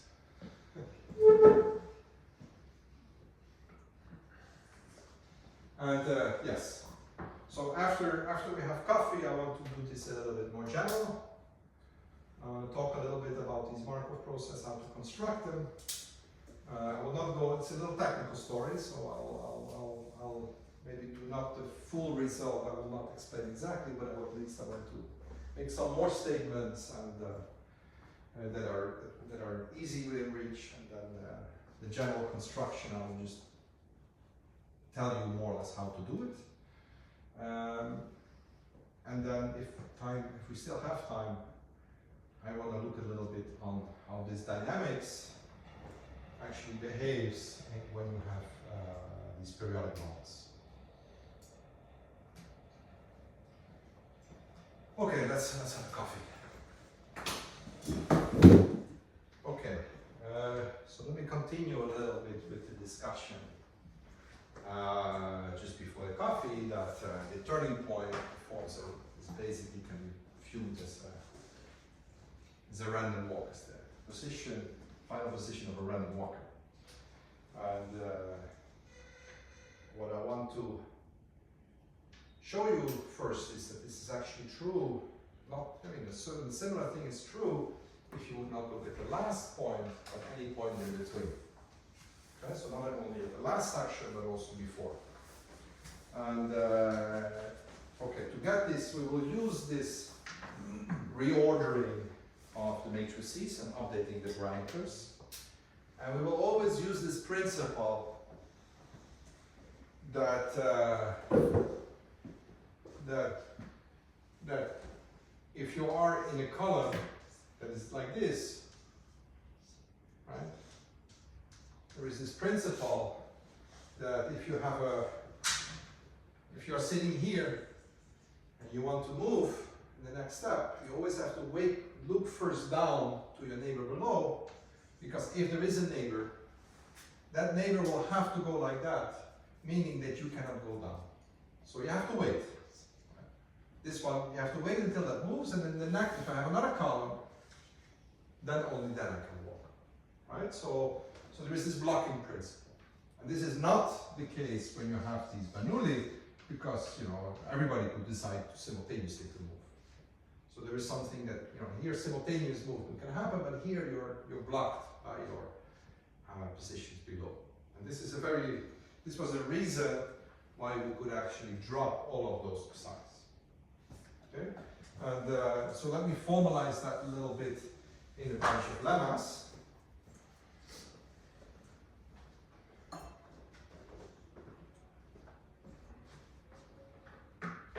So these are some preliminaries. So first lemma.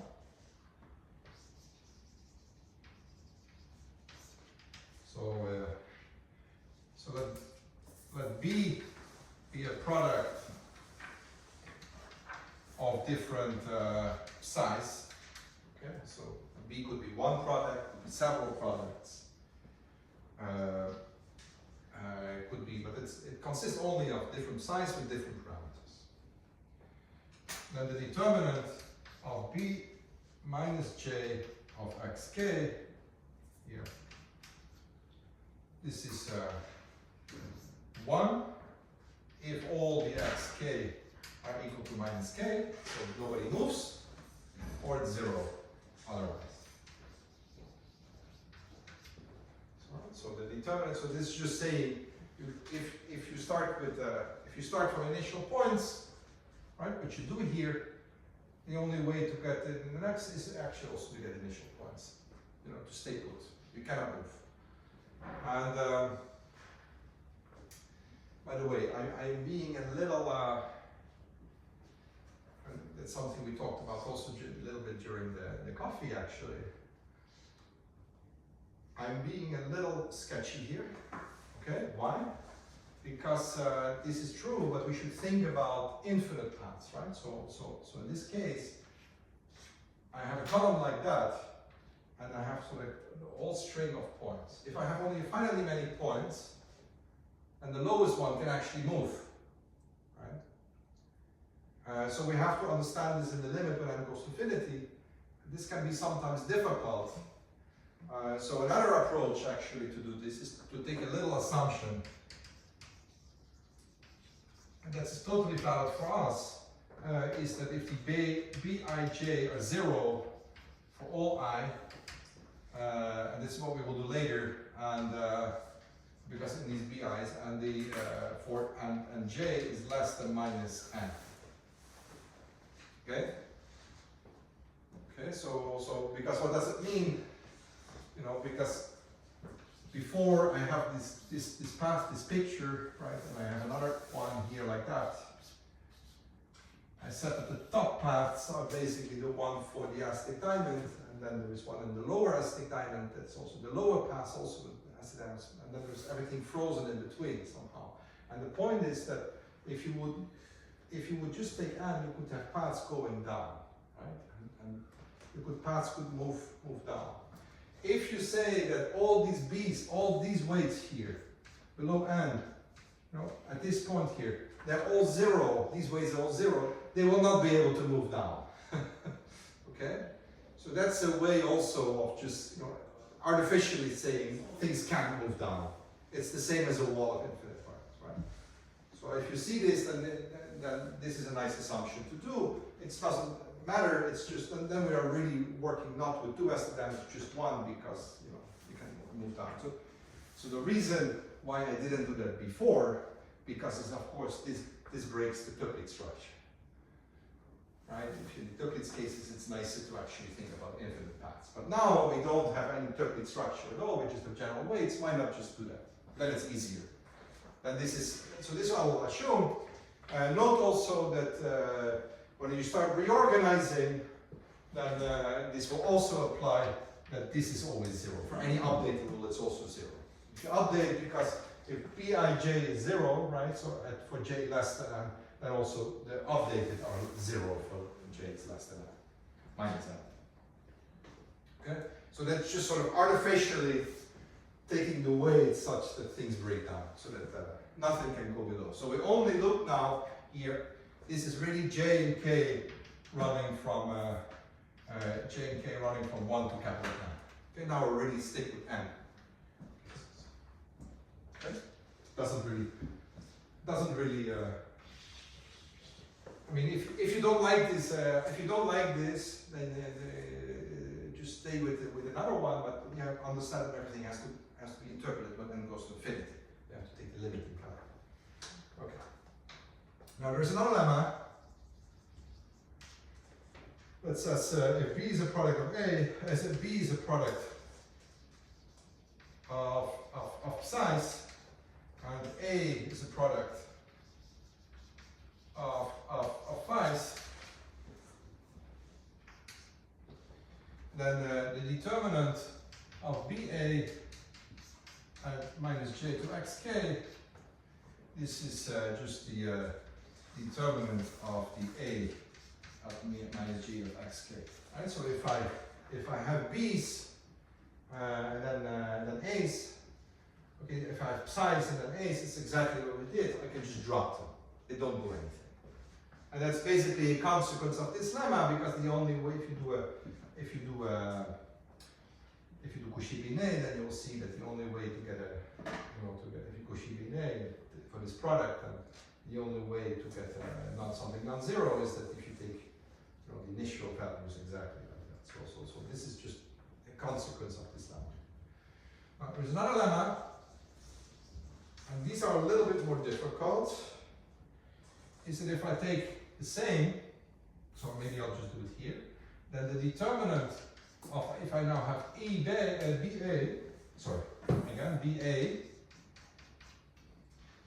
and but now I don't look at the first points, but at the end. So now I'm going towards to look at the end. Okay, so I have BA, I don't fix the initial positions, but I fix the endpoints. Yes? Then this is a constant times the determinant of all the B xj minus k, and the C basically is, C is the product of all A star, double star, comma star in A. A is a bunch of phi matrices that have these parameters A or updated parameters. All these products are here.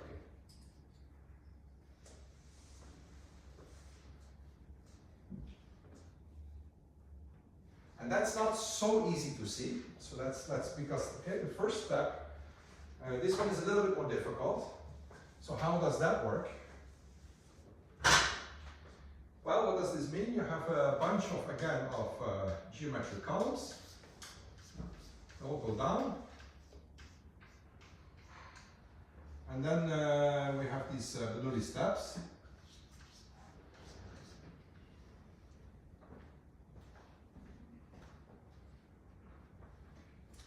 And they start already, we know that they actually start already from points above, and they have to end at these points.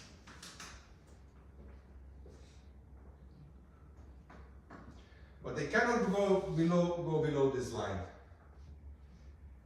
Yeah, that's the hard stop that I got from this assumption. So this assumption is slightly easier. When n goes to infinity, you have to think a little bit more about a similar argument will hold. This point has to end here. Well, the only way it can enter here is basically if it goes like this. And the same for that. It has to, okay, it has to go like this even. And this has to go like that. Oh, and this is not even possible. I made it too small, so this point doesn't exist. It's too small. You need enough steps to make sure you end up here. Right? So to end here, even if you could sort of move up, because you come from these points above, then you will, right? So this is true as long as also all the xj are bigger than minus j here, right? So you come from the points above, there is no way you can enter there. So that's a similar principle. And then there is a final lemma, I guess.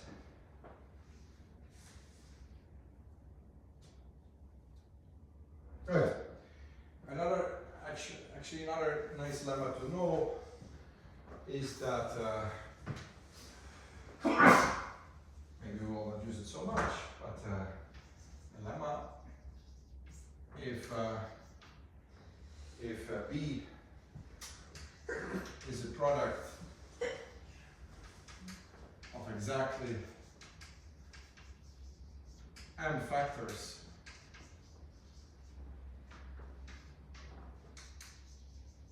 then the determinant of B at minus j to xk here is going to be non-zero if and only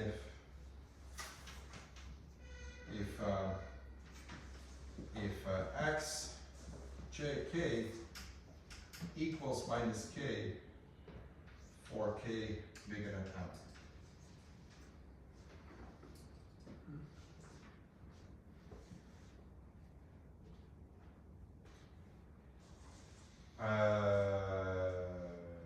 Wait, I have something wrong. Yes.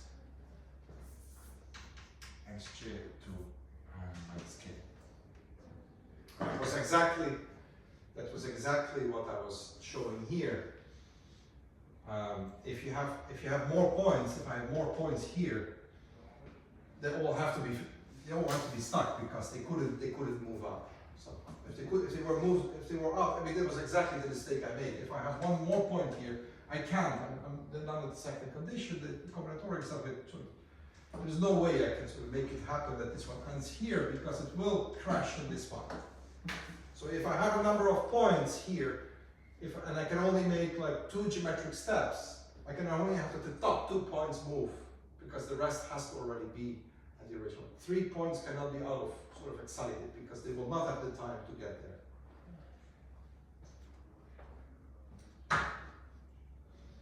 And that's just all from the geometric. So this all fails. This all fails when you don't have any geometric steps. If you only have fives, which you have, for example, in the finite hexagon, you only have fives, you don't have psi, then all this fails. And that's an important reason. Okay, good. So now let us look at the paths.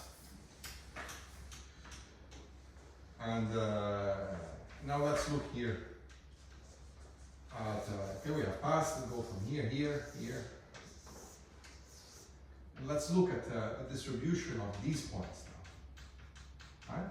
So I showed you that the last point has a dynamic interpretation. Right? So this was the result of a random walk at n steps. I'm going to show you that this distribution is also, there is a Markov process that starting from initial conditions, special initial conditions, will produce exactly the same law as the law you have here. Okay? And that's a nice result. So let's see. So what is the distribution here? Let's say that we are looking at k point. So this size is sort of 2k. Let's say. Let's start with 2k. So this side is n minus 2k. Okay, so let's look at so these are the x. We look at the distribution of s n minus 2k j. Okay, so let's look at the distribution of these points.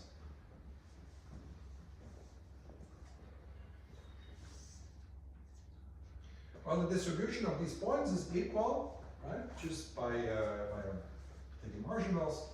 This is going to be the determinant of phi 1, right? That's just the initial general weights.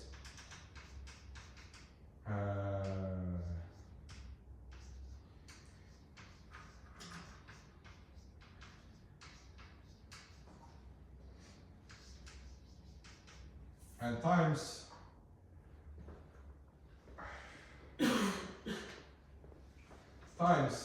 the determinant of phi of n minus k plus 1 to psi of n minus k plus 1 times the phi of n times the psi of n.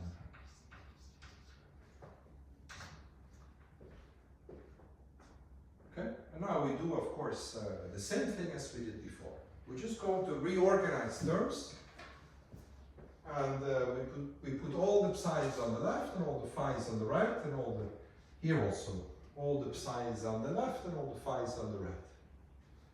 Okay, and that's what it is. Okay, so then let's do that. This will give us the determinant. Now I have to see it a little bit. Let's write the update parameters right. So it's always 0 here, and then we have n minus 1. And then we have a psi of 0 of n minus 1. Sorry, n minus 2, and so on. So it's n minus k here. And then we have a phi of 1 times n minus k to the phi of n minus k. Sorry, yes, phi of n minus k. And that's at n minus 1. This is wrong. This should be k, and this should be k. Now it's correct. Is that correct? Let's see, the way that I usually like to see it is that if you start switching, there is some sort of a variance. The upper superscript minus the lower superscript for the phi's should always be equal. So it's k minus 1 here. It's also k minus 1 here. And okay, these just are descending apart. So these are correct. Yes. And now I'm going to here the determinant, same thing. Now I got psi of n minus k, because this one goes to the left. I drop one index here, then it becomes n minus 1. And this goes all the way to phi of n minus, of what? Of n minus k. Yes. Times the phi of n minus k of n minus k to phi, whatever, n times phi of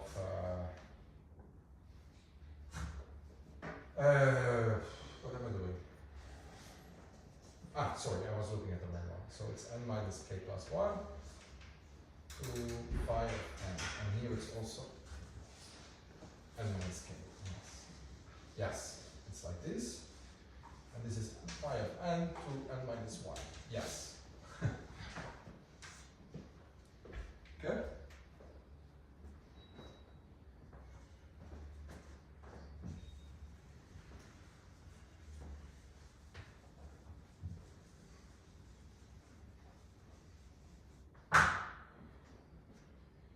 Okay, very good. So now, right, and of course this is in minus j x to n minus k, okay?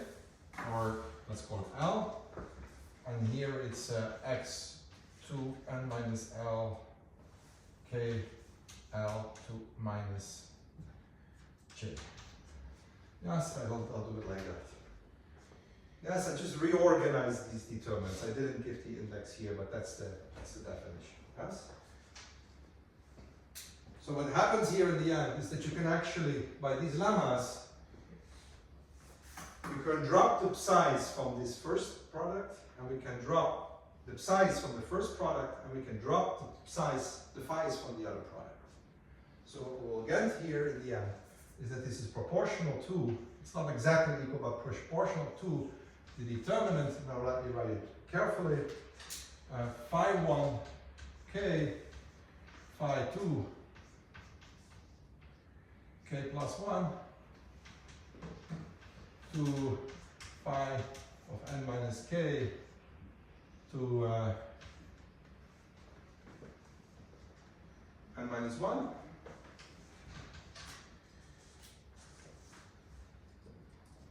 times the determinant of the psi of n minus k, n minus 1 to psi of n minus k to n minus k. Yes, I hope I have that right now. Let me double check that I have all these things right. It's a little.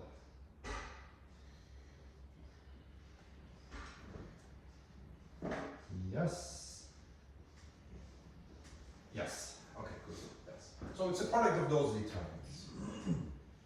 Okay, so what? I mean, this is still complicated. We can now not really say, I mean, again, it's true that we have, well, there's one more thing we can say.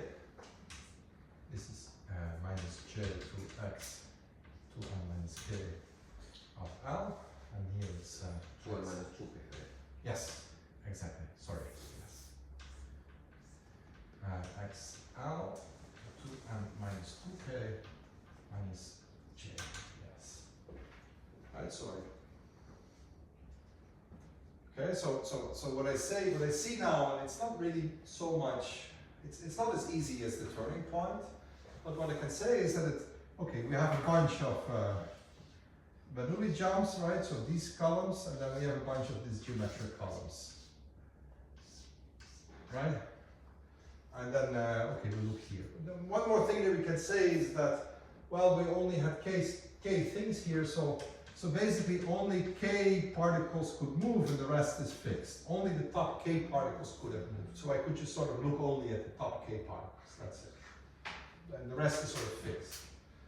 But it's this, okay, this is not really, okay, it's nice, but it's not so convincing yet as the random walk, okay? Where is the Markov process? Okay, so that's an easy, difficult thing. So now I'm going to construct Markov processes. A Markov process basically on k particles, or capital N particles, but after n steps it has the same distribution as these points.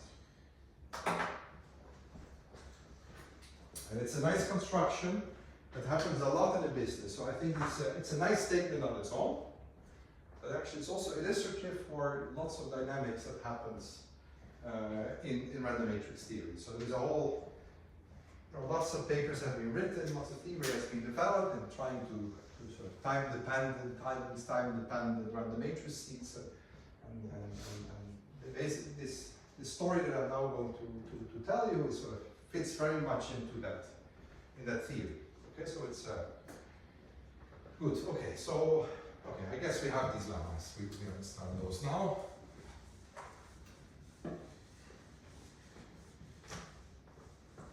I'm going to look at a process of Weyl chambers. Yes. So we'll look our state space is going to be a bunch of points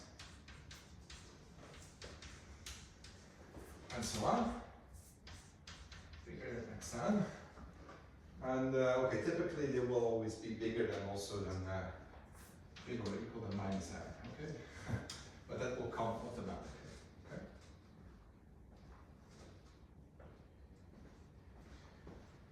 That's if you want to have this restriction that you cannot go below anything. So, okay, so now I'm going to write down a transition probability. Okay, and I'm going to do this for the level k. Okay, so I'm going to write the transition probability. So let me say that this is maybe tk here. It's not a power; it's an index. Okay. And at time L, it will be time-dependent Markov process.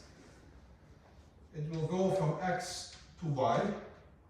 Okay, starts from x, goes to y, and x and y are these tuples. Okay, these are really vectors. Okay, so if you want, maybe you'll write it once. Okay, and then I will drop it because I'm lazy.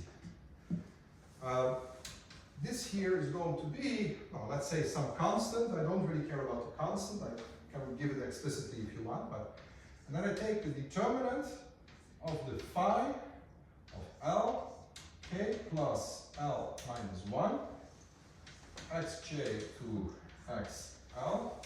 No, I should not use, we're running out of indices.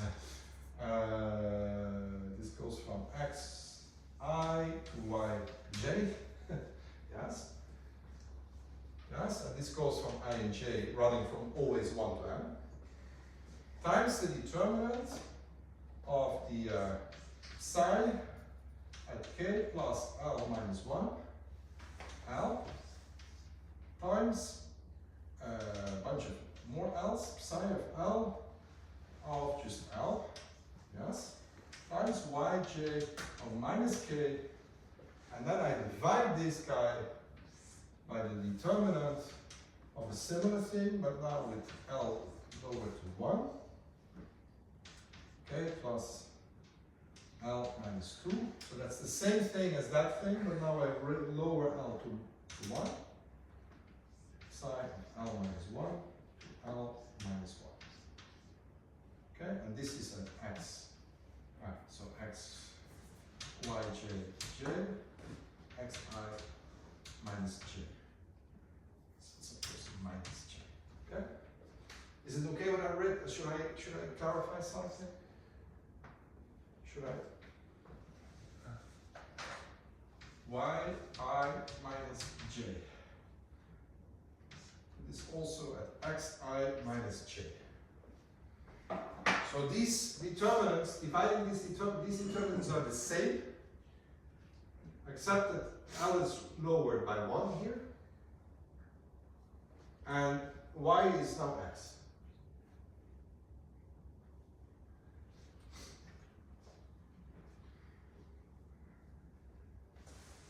And this is a strange form, okay? But it's actually, once you're used to this business, it's a very common form to have distributions like this. Okay? Maybe I'll say a little bit more about this.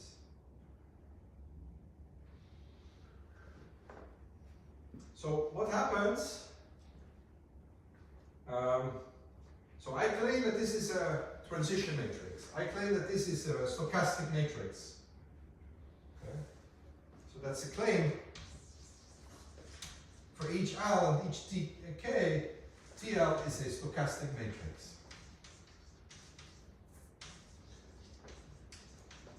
That's just choosing this constant, but no. Yeah, and you need to have the constant property. Yes. So this statement is just that these are positive numbers. There exists not only that, but also the sum over the y is 1. Yes, but that's the choice of the constant, right? Well, the sum over y could still depend on x. Okay. But for every row. Yeah, sure. So this constant does not depend on x. Yeah, okay, sure.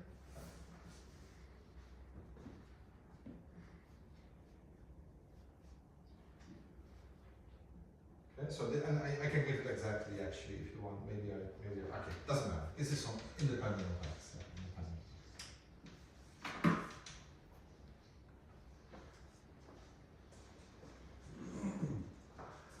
Okay, so first of all, it's positive, but then it's positive is obvious because each of these determinants is basically walks up. These are walks on on these graphs, and this just counts the number of non-intersecting paths on this weighted graph, and that's a positive number. We know that's a positive number. This is a probability. This is the same thing. It's just the same. So that's positive is clear, and this is also positive because this is basically saying like, okay, we have a Bernoulli step, right?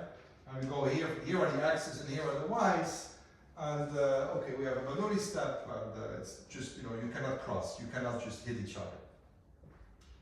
So this is basically saying so what is this saying? This is saying that if you start from x, you go to y, and basically you try to do a Bernoulli step, but you're not allowed to crash into each other. Okay?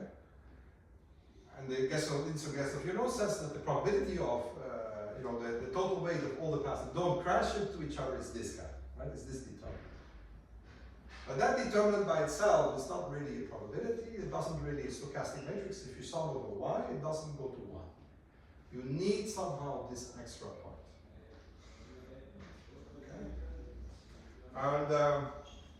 And the proof of this is actually very easy. Because, okay, so the proof, right? So again, positivity is clear, yeah, because it just counts non-intersecting paths, so counting is always positive, so that's fine. But the sum of TLK xy ends up to 1 is maybe less obvious. So why is that?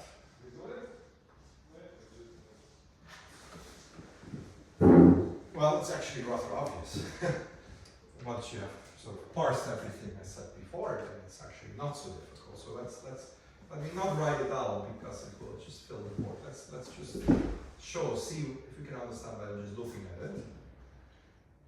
If I take a sum over all the y's, what happens? Well, I get a determinant times a determinant. That's Cauchy-Binet. That's just the determinant of the product. So I take a phi, I basically can just write this as, if I sum, I can just one determinant that goes from xi to minus j, but I have the phi in front. And then I switch it all the way to the end. That moves all those, that raises all the indices by one, or lowers all the indices by one. So it's this one, but I still have a phi on the end. But one of the lemmas that I removed says you can remove it by a constant. And that's that constant. Okay, so it's a very nice trick.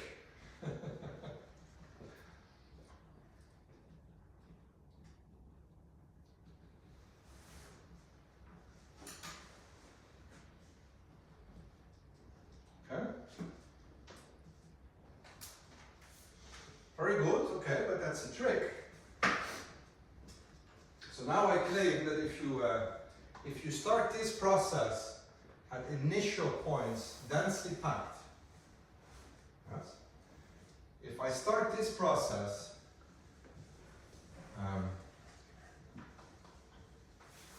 if we start TL from the initial start, so the TL, so T1, we apply T1, T2, T3, and so on, and starting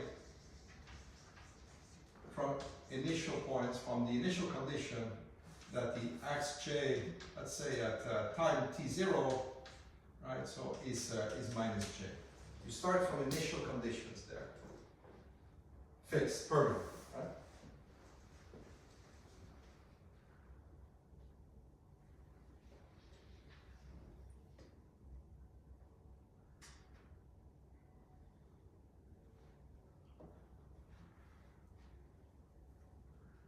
Well, then I claim that if I then do this process, that when I end up with the distribution, the law after n steps is exactly the law that I got here. Okay? Now why is that? Well, I can write this initial condition. I can write this initial condition as so the state xj0. I write it as the determinant of, let me call it, what is it, right, it's the psi 0 times, that's right, k plus 1, no, k minus 2, minus 1, so it's k minus 1, times psi 0 of 0.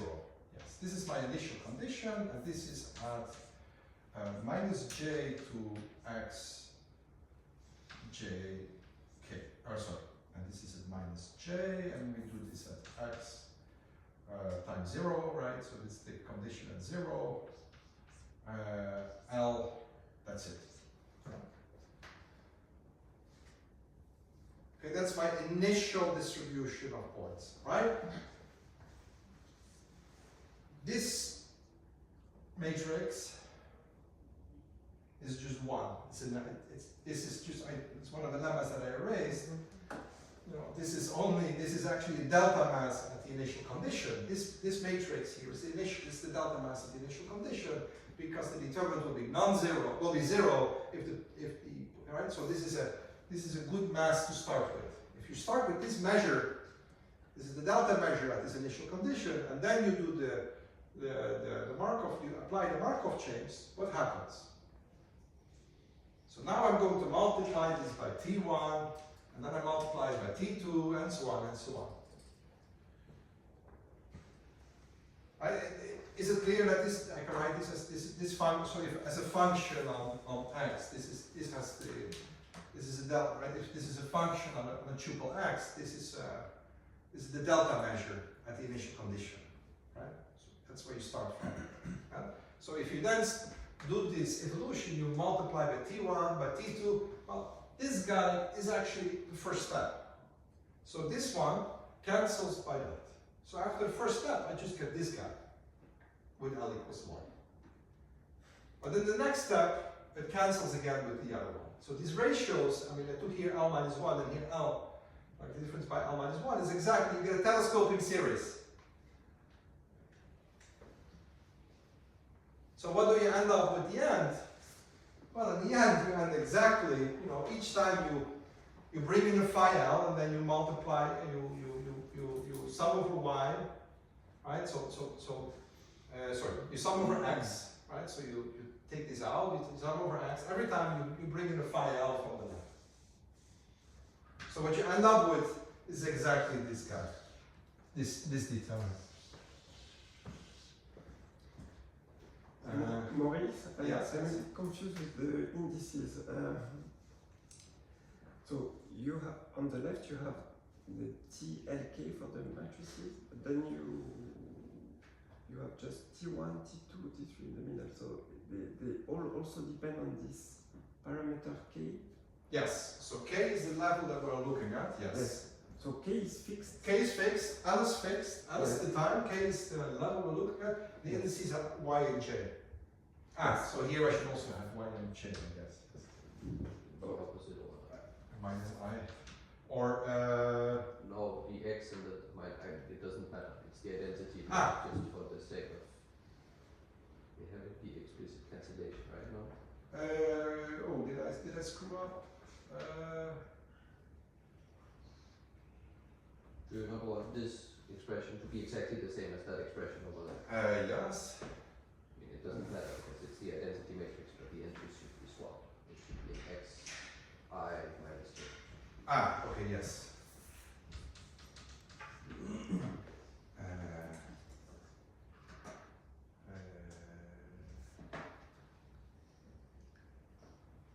But usually the measure is on the when you evolve your Markov chain. It's a row vector on the left. Oh, right. So the t okay. So this goes from x to y, right? This t lk. Yes. So it's maybe a bit funny too, right? If you think of it as matrices. Yes, yes, yes. Sure.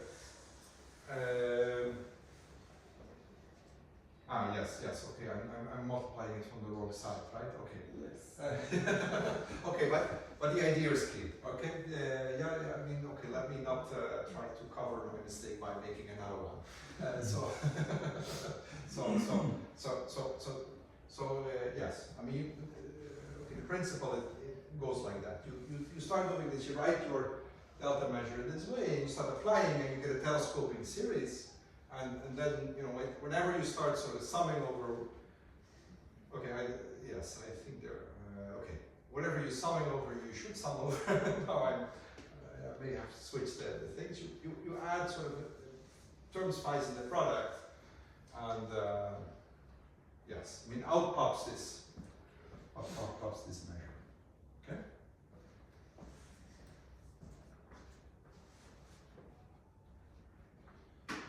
So let me say that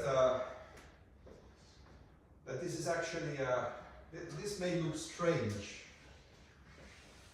this form, but it's actually not so strange. So it happens a lot. So let me just say a few words about this. I mean, this is just a short remark,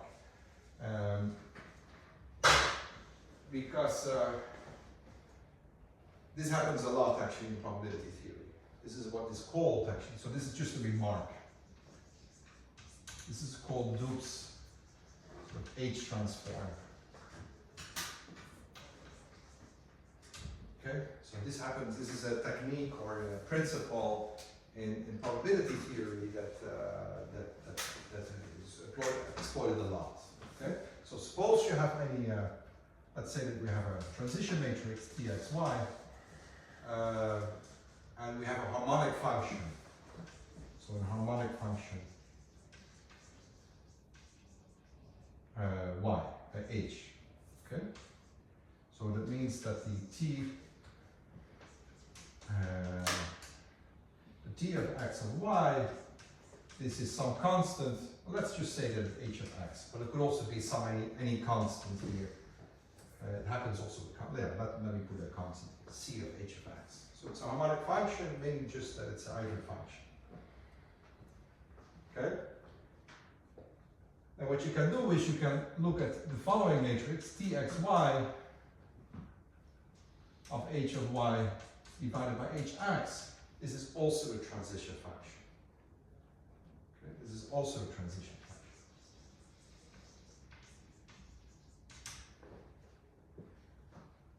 Okay, so if you start with a sort of like this is a transition stochastic matrix, and you have a harmonic function, you can construct it with y. But doesn't h need to be positive? And h needs to be positive, that's also true. That's h positive. So, right, so this is a little bit of that form. So it doesn't always have to be positive, but as long as you sum here over all y such that hy is positive, and you have this formula, then it's also okay. Yes. And that's exactly what is happening here, because this guy is not always positive if you have general y's and y's, because you could get 0, right? If several of the y's are the same, if I would not look at the wild chamber, but I look at all tuples, then I could get a 0, right? So in this case, actually, this is exactly sort of a way of conditioning. If you have this result, you could condition if you look at this transition matrix and you have an h that is positive on some set S, and then you look at this guy, and this is just summed over S, and you have this, then you actually will get the probability distribution. Sorry, you have the Markov process conditioned on staying in S.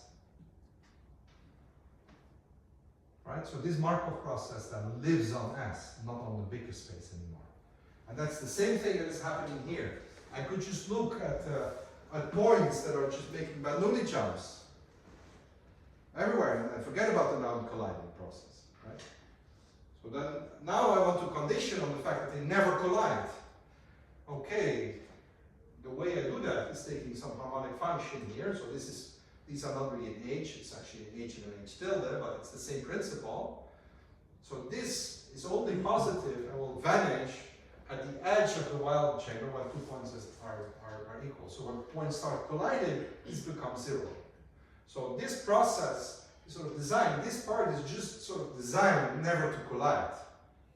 So this is saying we do balloony jumps, but this guy is just saying you should never collide. Of course, it also has some parameters, so it alters more than I just say now, but okay. That's I mean, it depends on h, and you can have different h's that do this, and you have a different Markov process. This is because here you have an infinite time horizon, whereas here you have a finite time horizon because you are terminating at the time k. That's why you have. Sorry, the difference is that here, in the general theory, you have an infinite time horizon. yes. Here you have a finite time horizon, which is k. Actually, if I send capital N to infinity, I also have infinite time horizon. Yeah. So I could continue if I do this on capital N to infinity, then I could take L anything, because at some point, of course, when L is too large, this grows out of the dimension, right? I go out of N, capital N, and then I just crash, right? So then I stop. But if N goes, capital N also goes to infinity, I look at the full plane, then I could actually design something that has infinite time also.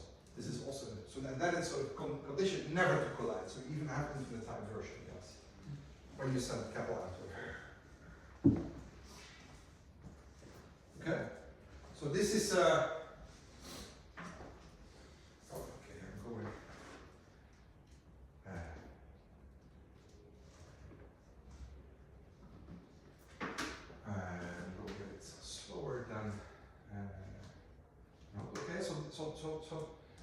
So this is a way of constructing such a Markov process. So now we know that this is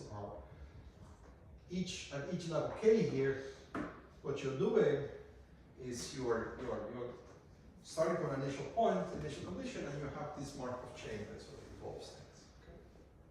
Now you can ask the question, now I have only marginal densities that have Markov processes. What kind is there also a Markov process on the full path picture? Okay? So I will not have time to do everything, but I want to maybe just say a few words about a general principle that has been used a lot. So this, I will just do some general principle, and then I will not perform all the computations of the board holes, because if you do two-dimensional, you will fill even more determinants. So I'm not going to do this on the board, but I want to just mention one particular principle. If you have constructed a bunch of Markov chains that are just, univariate, right? So just for each k we have a Markov chain. How can you construct out of these capital 2n Markov chains a Markov chain that connects all of them, that links all of them? Markov chain. So one Markov chain for which the marginal densities are the ones that exactly the ones that are constructed here. Okay? So how do you do that? So there is a nice construction, and I just want to mention the basic principles.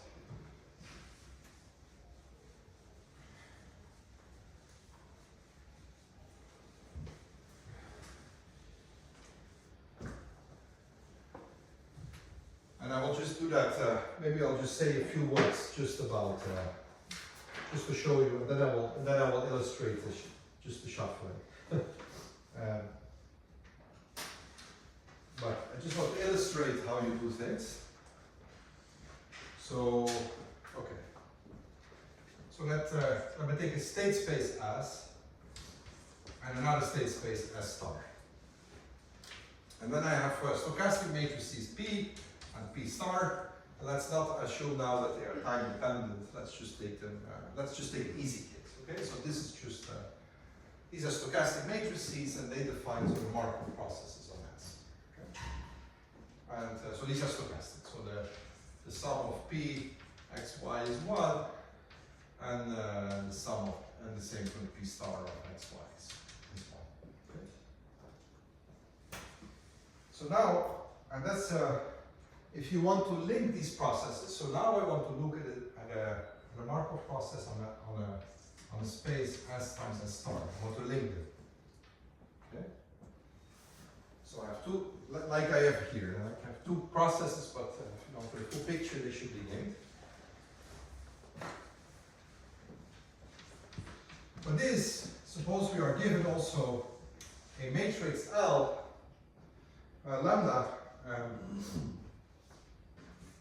that actually is right. So this has x star times x, where x star is in S star and x in S. Okay, so it's another matrix that goes from S star to S. Okay, so this is a link. And let's also say that this is a stochastic matrix. Okay, so you have to build it. So what I claim is that we should think about these S and S star. These are two different levels, and we will do this construction not only with an S and an S star, but K1, K2, K3, K4. We'll just do an extension of that. And I say that there is a way of linking one levels by a stochastic matrix, and it has basically the same form as the one, similar form as the one that I wrote down for the non-specific task, but then a little bit more complicated. But it has a very important property, what we need, such that if I apply lambda p, then this should be p star of lambda. Okay? So this is that. So this I mean really that if you take the sum over x, and we have a lambda x star of x p of x y, this should be the same as the sum over x star when I start with p of y star of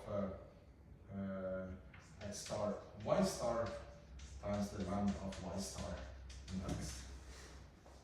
Y, sorry. Yes? So that's very important. You have this link between processes. Okay? And what does this mean? It is always, okay, probably as an analyst, so I'm not really used to drawing these diagrams, so I'm excited about this part of the lecture. So we have an S, and S, we go from P, and then we have a P star, that goes from S star to S star, and then I have a link that goes like this. Wow. I always see this in the coffee room, but I never draw this myself. So. It's a commuting diagram. Now I'm a bit confused on the order of your indices and so on. Let's see, so if I apply LP, right, so lambda P, so I go from a star to LP, we have an X star and a Y. So, okay, so tell me your confusion. It's just the ordering. So P always goes from X to Y. So this lambda P is actually first to apply. I just see them as matrices. Okay, yeah, Yes, sorry. okay, Yes. I should think of them as, you know, the Yes. transpose, and then it's all good because it's, well, the reverse ordering of. Yes. This is first applying lambda and then. Yeah, so I apply it from the left. Yes. Yes, okay. Yes. Sorry. Yes. Sorry. Yes. Yes. Yeah. Right. Yes. So I multiply matrices which you apply. Yes. It's from the left. Yes. I apologize for this confusion. Yes.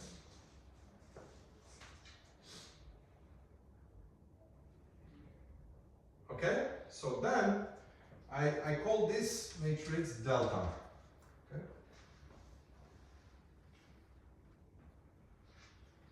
So now I have two ways of constructing a Markov process on S times S star using P and P star and lambda. Okay, so there's two ways. So I'll define now a P lambda that goes X star to X to Y star Y. Okay, so what is this? Let me define this.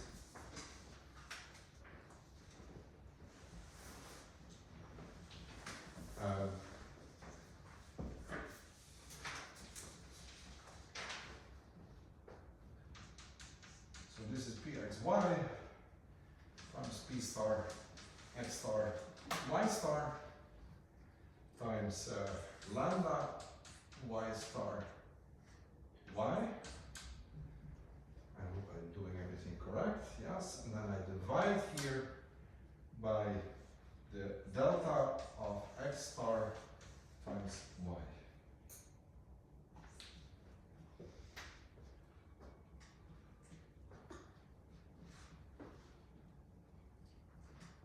Okay? This is a transition matrix.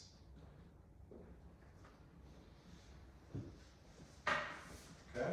And, okay, strictly speaking, it's only defined on where it's positive. Let's ignore this issue.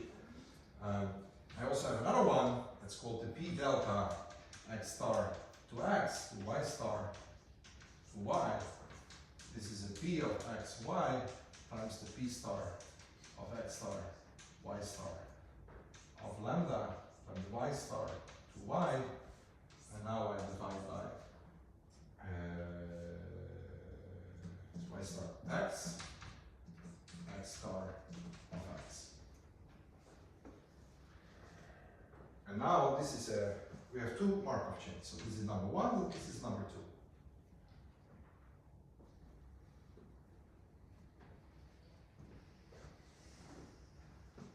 So what happens for this one? What happens for the P lambda? What happens for the P lambda is that, okay, you go from X to Y.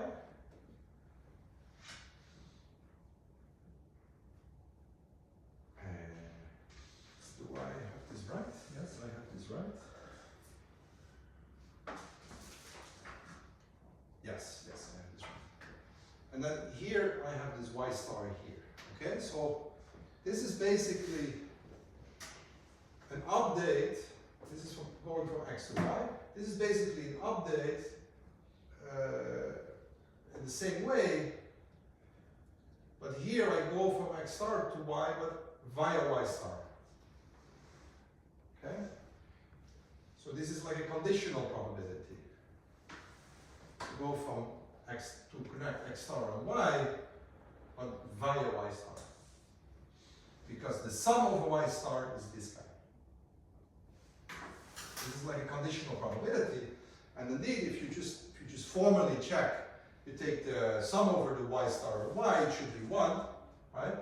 Well, the sum over the y star of y, let's see, well, if you just take the first sum over y star, then I get, oh, this is delta by definition from x star to y, so it cancels out, and then I just get this. So it also shows that if I sum over y star, I actually get nothing else than just xy. So the marginal density of this p lambda, if I would just take the marginal density just on the x and y and not on the stars, I just get the Markov process that I started with. And the same thing if I would take the sum over y, then I get p x y, and then delta y star y, and I'm going to take now a sum. Okay, that's a little bit more difficult to see. Yeah, that's a little bit more difficult to see. Anyway. That's a little. I hope I did it right. Yes. So this one here, the difference is just that we have an x here. Okay. So, but if you sum over y star again, you get this. Okay. So this is also a stochastic matrix. And also again, if you sum over the y star, you just get p back.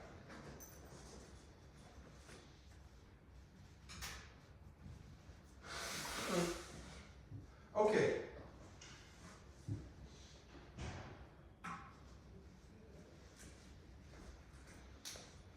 Okay, very good. So these are two different constructions that lead to that. Okay, this is what we call a this is called a sequential update, and this is a parallel update. These are the names in the literature. And both of them have been used, and you can use that if you have such a link to construct sort of processes that do link to each other. Okay? Now, I don't have time to go through the exact construction, but you can do this time independent. You can do this time dependent. It all comes very nasty. I mean, it's already technical enough. You can do this time dependent. You can sort of not link just two processes, but you can link n processes. And the only thing you need is this link. And the link you can construct basically in the same way by Duits transform as I did before. Okay? And okay, I will not exactly how to do this, but I think that this construction is actually it's very good to know, because this happens a lot in tilings. You have different applications of the same principle, how to link Markov processes together. And I just wanted to maybe end. Let me just end with the end result. If you do this, you can construct a Markov process where you go time increases, the size of the Aztec diamond increases, and it really starts like that.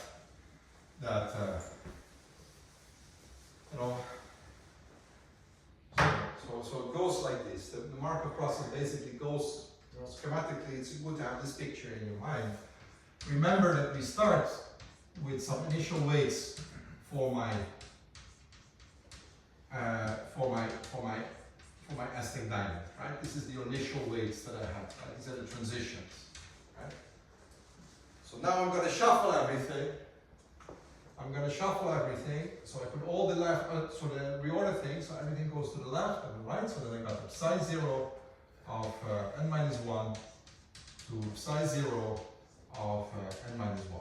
And here I get the psi 1 of n minus 1 to psi capital N of n minus 1.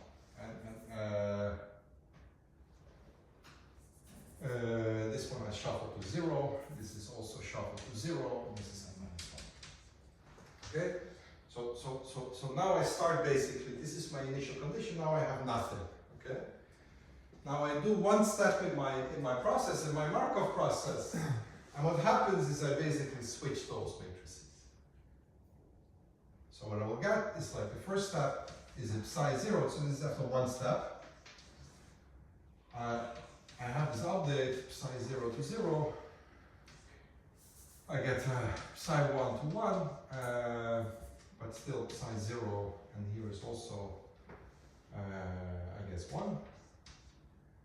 And then I get phi 1, so phi, this is a phi 1, 1 to psi 1, 1, and then here I get a phi 2, 1, and so on, right? So I swap just the middle two matrices. Yes.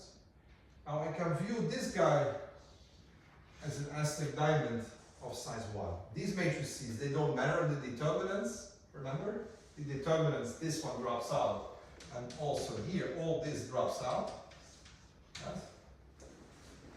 And this is a 1 by 1 Aztec diamond. And in the next step of the Markov process, I get exactly, I just do one more. And so on, I switch also this. So I get a psi 1, sorry, that's the phi 1, 2 to the psi 1 of 2 times the phi, I switch them back, right? So it's the reverse thing. So now I get the phi 2, 2, psi 2, 2, and now I get, I stop, I have the rest, right? So now I get an Aztec diamond of size 2. The rest is irrelevant, this drops out, and so on and so on. So at k steps, I get phi 1 k 2 psi phi 2 psi. This is a phi. So this is a phi 1 k to psi 1 k to phi of k psi k. So at step k, I have an Aztec diamond with the parameters, updated parameters k by k. So updated parameters. Until in the end, when I go to n, I'm back here. So that's how it goes. So you start with your weights. You perform this dynamics that I erased, was earlier in the board, so that I get all these updated parameters. I understand all the updated coefficients. And then I write this form. And then there is a Markov process that changes this measure into that measure, into this measure, into that measure, and so we build up a very nice elastic diamond and everything in this construction, is based on the commutating rules of two matrices.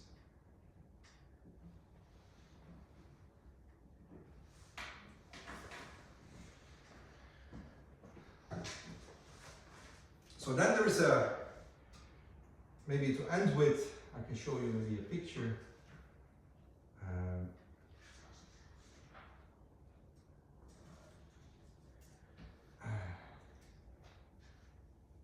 If I can get this working.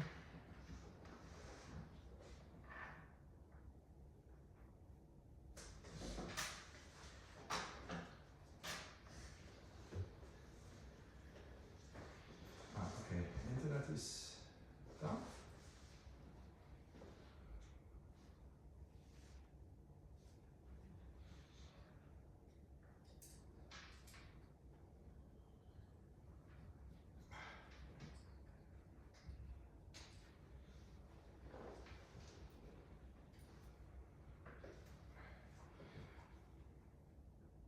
So let me just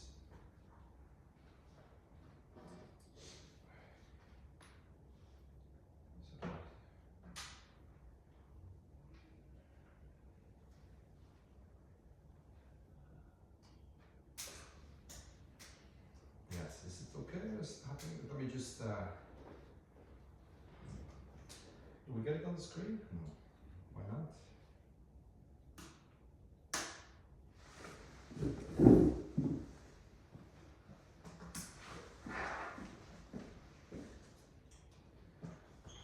Okay. Yeah, so I just want to, tell you how, I mean, this is an algebraic way with lots of determinants, and it's a very nice way because it helps you to compute correlation functions and even over time, how things are correlated over time. But actually, if you want to compute it give it to a process, you don't have to deal with determinants. There is an easier way. So this is what you do actually, just in hand. So suppose we have a particular sort of configuration. So this is a diamond configuration of the sort of tiling of the Aztec diamond of a certain size K. Okay? Then I have the red diamonds and the blue ones and the yellow ones and the green ones. These are the four colors. Okay? So what does this process, what I just said, do? Actually, you can prove, this is not obvious immediately from this algebraic formalism, but you can prove it. It does the following. It basically puts all the red, it makes a new tiling of an Aztec diamond of a size 1 size larger. What happens is we put all the red ones, they go up in this direction, the green ones go in this direction, the yellow ones in this direction, and the blue ones go in that direction. Okay? So you move all of them. But then, okay, so this one can move, this will also move, and this will move, and that's fine. But if this one will move and will crash into that one, right? This one, the blue one goes down, the red one goes up, they will crash. When they crash, they die. Okay? So if you do that, you say, okay, this crashes, and now I move everything up as I said. The yellow goes down, the red goes up, and so on. And then I get a configuration like that. But there is a bunch of like squares here that are free. And what I do then is that I will fix those. For example, taking a red or a blue one, but I could also take a yellow and a green one. And how do I decide? Well, independently from each other, I just flip a coin, the Bernoulli coin. The Bernoulli coin has exactly these parameters that are coming from the update parameters that I wrote down. Okay, I will not really say, I don't know, do we have it here? I think, oh yeah, so here's an update. But this update is different from the one that I presented today because it's a different gauge, but it has a sort of a similar form. Right? So that's what you do is once you update your parameters, you know exactly which Bernoulli to take, and then you throw a coin independently of each other, and then you fill this. And then you do the same game, this one goes up again, and this one goes up, this one goes down, and crashes into that, so that's annihilated, and when we do that, we have a bunch of open spots, and we flip some Bernoulli coins with now new updated parameters, because now these parameters will update with, after k steps, and now we have k plus 1, and so we build, and in the end, we can show that this is a very hands-on way of computing a random diamond configuration from just from some simple principles, and it's the same as the more complicated version that I wrote down here. Right? So this doesn't allow you to compute. It's nice, simpler, but it doesn't allow you to compute correlations or see determinant structure. This one is the algebraic version that actually exploits determinant structure and is useful to do asymptotics. Okay, I hope I was sufficiently clear despite lots of technical topics. So next time, so next week I will do the next lecture. I was actually hoping to do the 2 periodic today. I might do that next time, or I have to skip a topic, and I am not sure yet which one. So I'll think about it. But next week we'll have another lecture. And then the week after, there was also a holiday, right? School holidays for kids. I mean, maybe not for everybody interesting, but is there a strong, I mean, we basically, we have one more times planned than we have a lecture, so we can drop one more. If there is a good reason to say, look, everybody is on holidays or exams or whatever, I don't know what's going on, then I could think about that. But is there a reason to cancel next week? No, I guess not, right? No, next week is first day of school holidays if you have small children, but that's not another problem. So there's no problem. Everybody, then I'll just do next week and the week afterwards. or maybe that's not such a great thing. Okay, For me, it's not like the first week of March would be difficult. difficult. So then maybe we do the week afterwards. Yes, okay. If that's if there is no complaints or something, we do that. So it's next week and in 3 weeks.